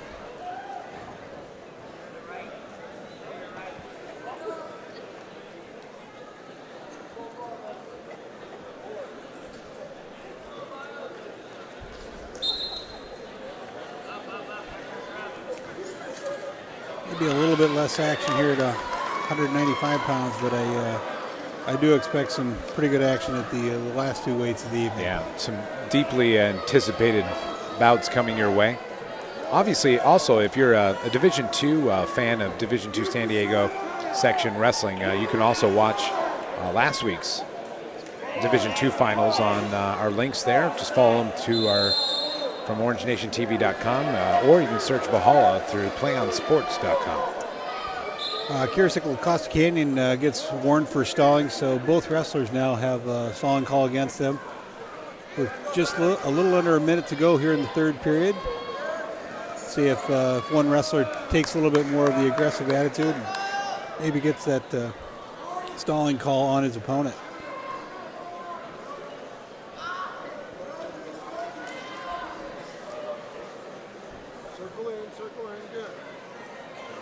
Just about 30 seconds here remaining.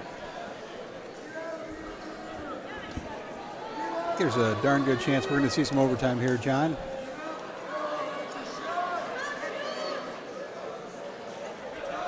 Again, maybe a little bit of positioning at the state tournament here at stake, but both of these wrestlers will be proceeding on to the state tournament in Bakersfield. And as we come to the last 5 seconds of the third period, looking to go to a sudden death overtime. 1 minute to go up on the clock. Again, both of these wrestlers will be joined by Liam Sorahan of Poway at the state tournament in Bakersfield.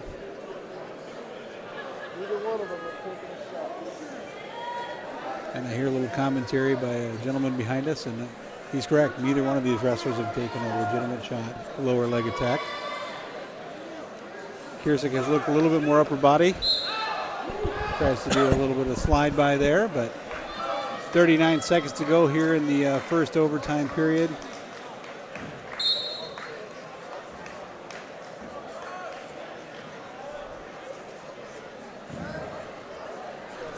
A lot of head ties, a lot of head ties.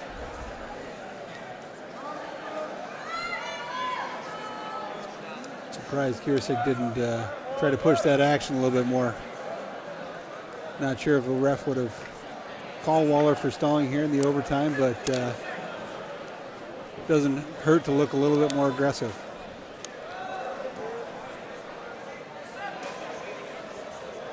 Five seconds to go here in the overtime, and we'll go to the double 30-second overtime with the coin flip to decide who gets the choice.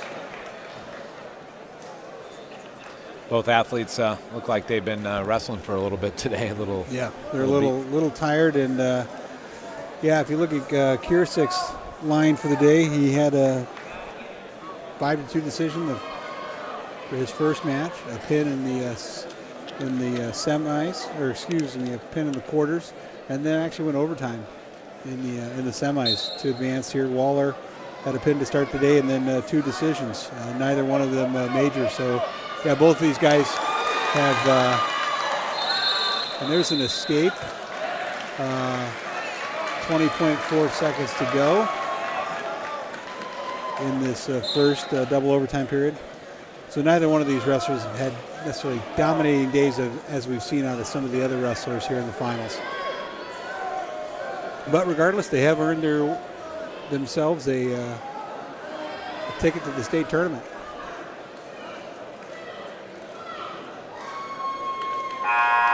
So at the end of the 30-second overtime there, score is 2-1 in favor of Waller of Escondido. And I do believe we had a countdown from a fan there that maybe didn't quite understand what was going on, but premature maybe in celebration. Maybe.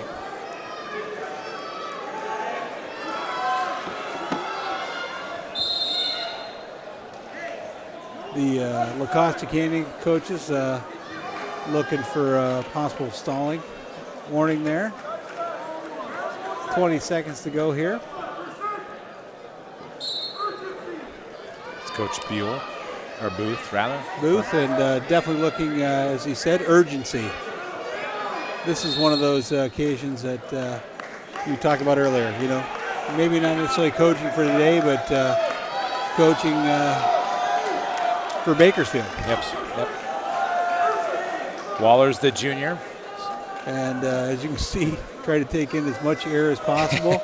Use that opportunity to get your maybe third or fourth win. Yeah, exactly. Ankle pick there. Clear the hands, get your hips down and get your hips away. That's, unfortunately, there's just not great technique by Kiersik. It looks like needed to force his hips away. Adam Waller celebrating with his coaches as well. He should. He's just a San Diego Masters champion, the junior from Escondido, heading to Bakersfield with another win. His record's going to go to 29-10. Kiersik will fall to 31-8, but the seniors had a magnificent season, so nothing to be ashamed of there at all. And again, those two will be joined by Sorahan of Poway at the state tournament. All right, we're moving on to 220. We have Jose Sandoval from the carrot capital of the world, Hopeville, California. I've been waiting all day to say that. It's the one stat that I do know about Hopeville, California. Carl Johnson is his coach. He comes in here. Last year was first in CIF, fourth in Masters. This year he comes in at 32-4. He's taking on the Miracle Tusaga from Mount Miguel High School, 32-1. He was third in CIF and seventh in Masters last year, and he comes in, riding high.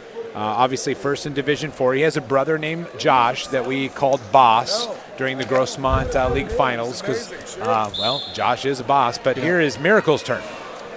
And this was probably one of the best weights in the tournament, and hopefully it'll go a little bit because this is a lot to talk about. The number one seed this weight, Timothy Chaston of Poway, who is advancing the state tournament with a third place finish here, was ranked fifth in the state coming into this meet. Tusaga is actually ranked 11th in the state, and Sandoval of Hopeville was ranked 12th. So you had three of the top 12 wrestlers in the state here at this San Diego Section Masters tournament. What was Tusaga's original seeding for this meet? Tusaga, I think, was fifth seed here. So pretty impressive to see him in the finals. Again, these two gentlemen will be joined by Chasson of Poway. Yeah, and Josh Tusaga, his brother, finished fourth today, just out of the running for state, unfortunately. Tusaga, just a junior. Jose Sandoval, a senior. Obviously, Tusaga having a lot of success this year and showing his dominance in his run. And Sandoval is actually the third seed coming in here. Derek Donner of Lacosta Canyon was the second seed. We have a lower leg attack. Since we didn't see any of those in the last match, it's nice to see one here. Now, this isn't the first meeting of these two. Tusaga actually was able to defeat Sandoval when they faced off previously this year. Tusaga will be the only wrestler advancing to state from Mount Miguel. Did some good upper body action here and a takedown. Mount Miguel, of course, from the Grossmont School District, from the Valley League. Tusaga takes a 3-2 lead with 10 seconds to go here in the first period. Let me clarify, Grossmont Valley League. There is a Valley League, but not to be confused with the Grossmont Valley League. And he might get some back points here to end the first period. I think we'll get 3, so that'll take it to a 6-2 lead as they head into the second period. Do they have like an all-valley title? No? No, I wanted to clarify that just for that reason. Okay.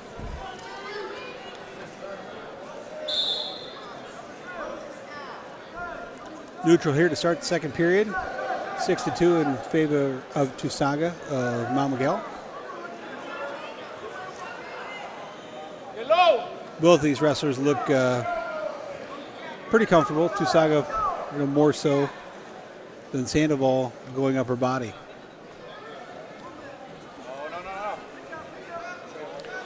Difficult shot when you're going up under a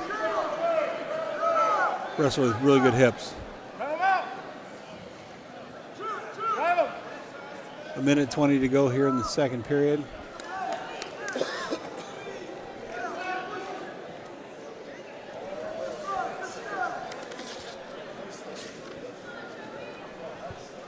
Tusaga probably going to get a stalling warning against his opponent, and there it is. Sandoval warned for stalling here with a minute 6 to go in the second period. Right there. And fortunately, almost got caught there trying to do a little arm whizzer throw. Now, Matt, is this is the weight that you wrestled at for a time? No, this weight actually didn't exist when I was in high school. Okay. It was basically 189 and heavyweight. They did not add the I call it the football player weight. This weight really helped get a lot of I think football players more interested in wrestling, You know, they didn't have to worry about cutting weight down to 189, and maybe didn't have to wrestle those big heavy guys at 275 or 285 as it is now. 20 seconds to go here in the second period. 6-2 the score for Tusaga. I wrestled half of my career in high school at 152 pounds and then decided that I like to eat more and wrestled 189 in the last 2 years. And oddly enough, eating makes you happy and found more success at that weight. Well, Matt, I would agree. I think I weighed 150 in fourth grade, so I don't remember the last time I was anywhere near 250. So congratulations to you, and that's a lot of information for you out there, but hopefully you're enjoying the rest of today's Another matches. takedown there at the end of the second period for Tusaga, and we'll start this third period just like we've started the other two, at neutral.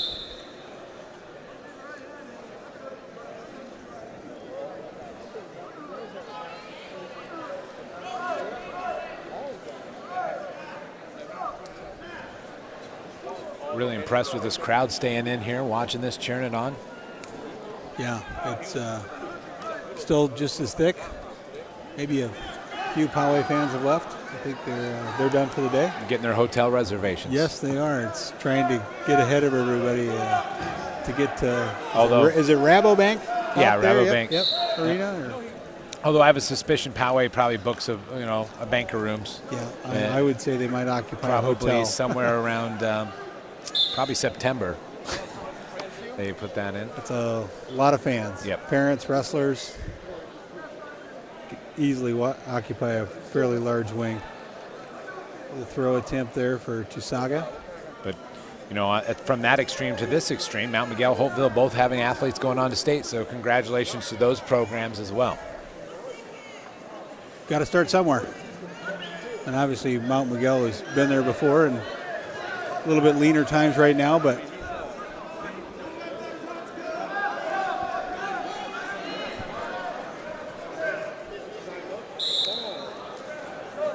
getting some texts that people are really enjoying this Orange Nation broadcast out there in internet land. And I don't think they're all related to us, so that's the most important thing. And my grandmother hasn't even gotten the link yet, so 40 seconds to go in the third period. Tusaga leads 8-2 on a shot attempt by Sandoval of Holtville.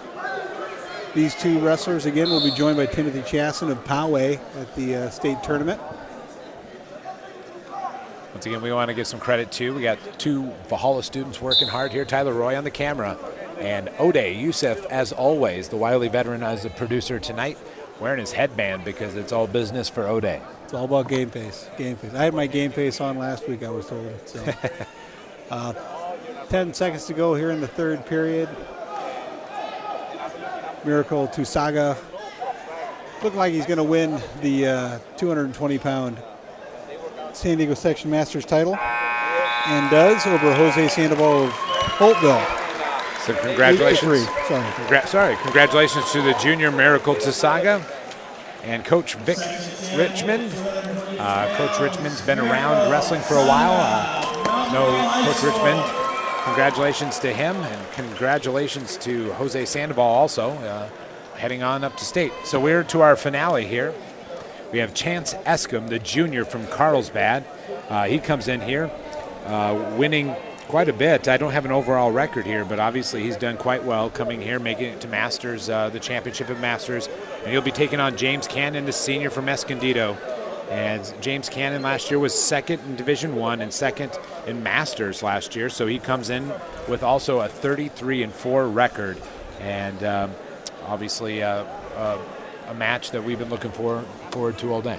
Yeah, there was 3 ranked wrestlers at this weight, and unfortunately only 2 of them are going on. Miracle Tusaga, who we just saw win the title for Mount Miguel, his brother was actually ranked 12th at this weight, and unfortunately got 4th. Will not be advancing to the state tournament. That will be occupied by Lance Angulo of Holtville. Chance Escom here of Carlsbad is the number 3 ranked heavyweight in the state at 285 pounds.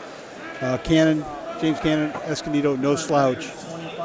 the 5th-ranked wrestler in the state. And I want to point out that James Cannon was the guy wearing the Beast shirt to start things off. So we're going to find out if he can back up his shirt. And Chance Eskram quickly with a takedown, allows Cannon to escape and gets another takedown. 1:15 to go here in the first period, and already a 4-1 lead for Chance Eskram of Carlsbad.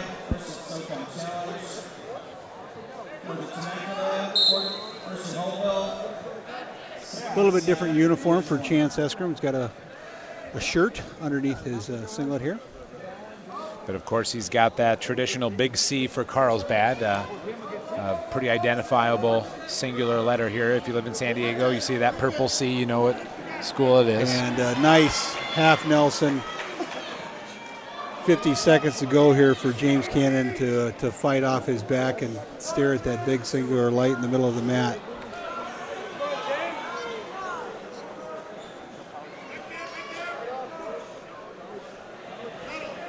And James Cannon doing a fair job here of fighting off his back.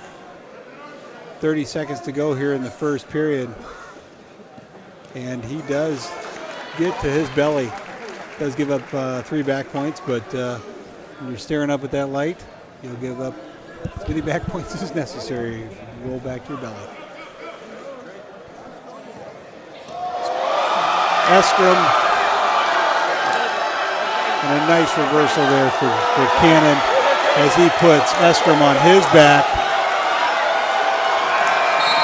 And he gets the fall to end.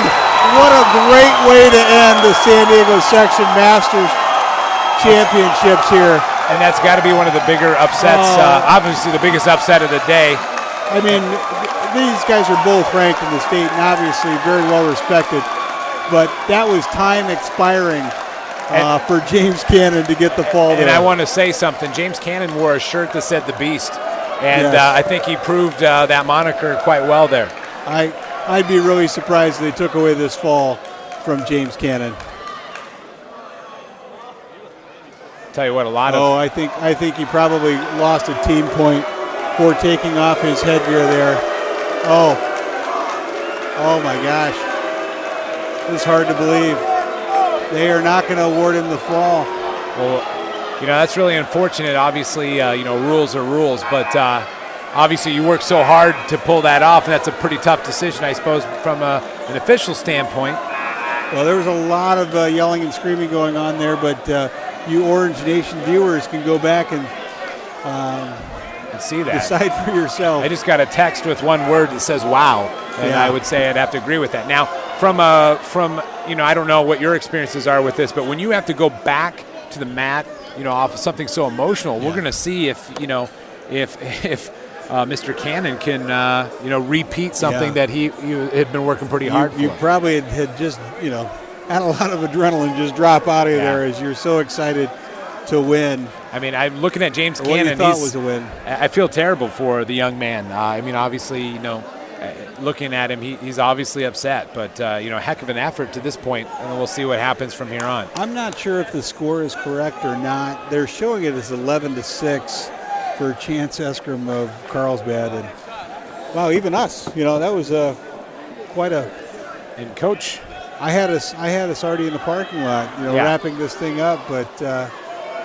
And Coach Gellermini from Escondido, obviously he's beside himself a little bit with this. Now they've got the score correct, 7-7. Wow, that's a big turn of events. That's and an escape by James Cannon here, and Coach Gellermini getting right up and getting him pumped up after that too. Yeah, he's probably got to stay in the corner. He's definitely going to get warned. I'm not sure if they had any team points there for the throwing of the headgear. Wrestling officials normally do not like that. So 1:35 to go here at a 285-pound championship. A lot of action already here. I think I had a little bit of adrenaline dump. Yeah, there. I'll tell you what though. A nice bulldog double leg, and that will be a takedown for Chance Eskram of Carlsbad to take a 9-8 lead. I'll tell you though, if there's a guy in the room that could get you pumped up, Coach Gellermini from from Escondido might be the guy to do it. I'll tell you what, definitely doing his job, trying to get his athlete going. That was, and now complaining about there should have been a caution. Oh, wow. And he could blow out an elbow there if he doesn't give this up.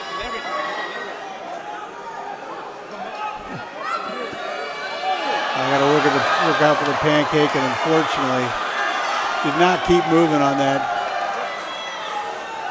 reversal attempt. 50 seconds to go here for Cannon, as he looks like he's going to once again get off his back and unfortunately give up 3 back points. Eskram of Carlsbad now with a 12-8 lead with 40 seconds to go here in the second period. Eskram getting new life at the end of what we thought was the end of this bout. Yeah, and I do apologize. I think I pronounced that Eskram a few times. Eskram. Just the most recent name I butchered. 20 seconds to go here in the second period with a 12-9 score for Chance Eskram of Carlsbad over James Cannon of Escondido.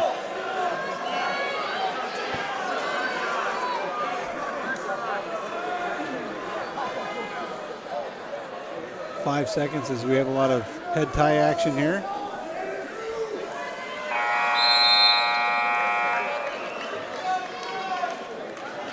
You just have to wonder just how much, momentum was lost. And injury time here for Chance Eskram of Carlsbad, and it was that bad he fell to the ground. So once again, interesting turn of events during this particular bout.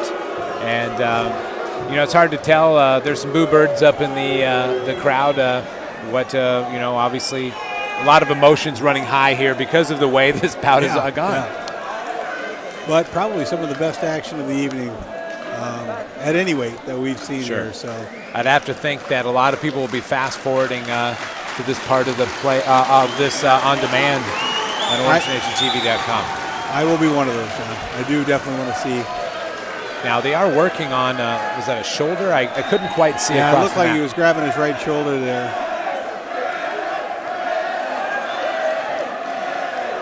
That big C kind of reminds me of the University of Chicago logo. Yeah, does that bring back some memories from your collegiate days? It would be a little bit more maroon than the what appears to be purple of Carlsbad. I haven't seen any Duke Blue here today, so no, you had to go to at least one.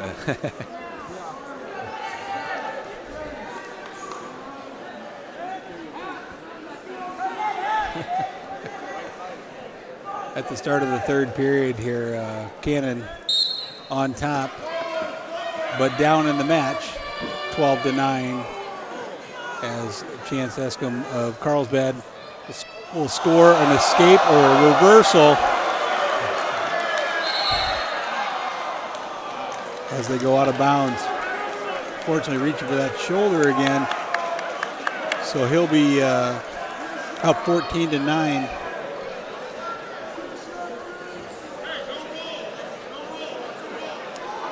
The Carlsbad coaching staff warning their wrestler of James Cannon's ability to roll. Cannon a senior, Eskram just a junior. Eskram looking for a cradle here. A minute 25 to go here in the third period.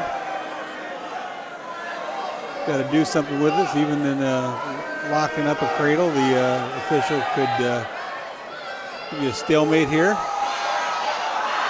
And he'll get more back points. Getting James Cannon staring up at that light. Giving up back points. It gets another reversal. A lot of twists and turns to this match. 1 minute, he's got to move fast. 17-11, he's down. I don't know if he's got the ability to turn him. I would work that right shoulder. I think it's fair game. Sure. If he's still out there wrestling, as long as you're not doing anything illegal.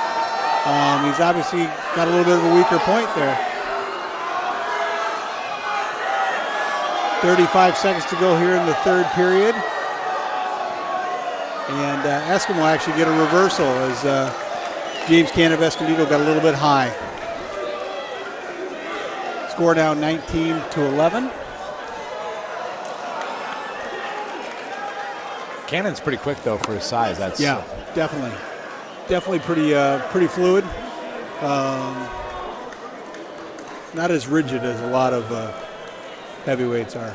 Looks like Chance Eskim's going to just hold on here, take this Masters championship to Bakersfield. James Cannon had it within reach, unfortunately, through the rules, and he's going to sit on that mat a little bit as well as he should, because hats off to both these guys. Obviously, Eskim, took advantage of the situation. You can't fault him for that. He was winning, thought he got pinned, and ended up finishing out the match to win 19-11. Again, these two hard-fought wrestling bout, joined by Lance Angulo of Holtville. Well, we'd like to thank you for watching Orange Nation TV's live coverage of San Diego Masters, the San Diego Masters Wrestling Tournament. We really been thankful for the CIF and Eastlake High School for setting this up and allowing us to broadcast as those lights come back on. You can watch this on demand as many times as you like. That link will stay live for you. You can send it to family and friends. Any closing thoughts, Matt, about today and what your thoughts are? My first Masters, I really enjoyed it. I mean, great action from the finals that we just saw here tonight to the third and fourth. The battle for the last option to go to state. Just a great all-around tournament and well put on by the CIF. All right. Eastlake here. On behalf of Tyler Roy, Oday Youssef, Matt Eckerman, myself, John Owens, and Orange Nation TV, we thank you for watching. We hope to see you at another OrangeNationTV.com production.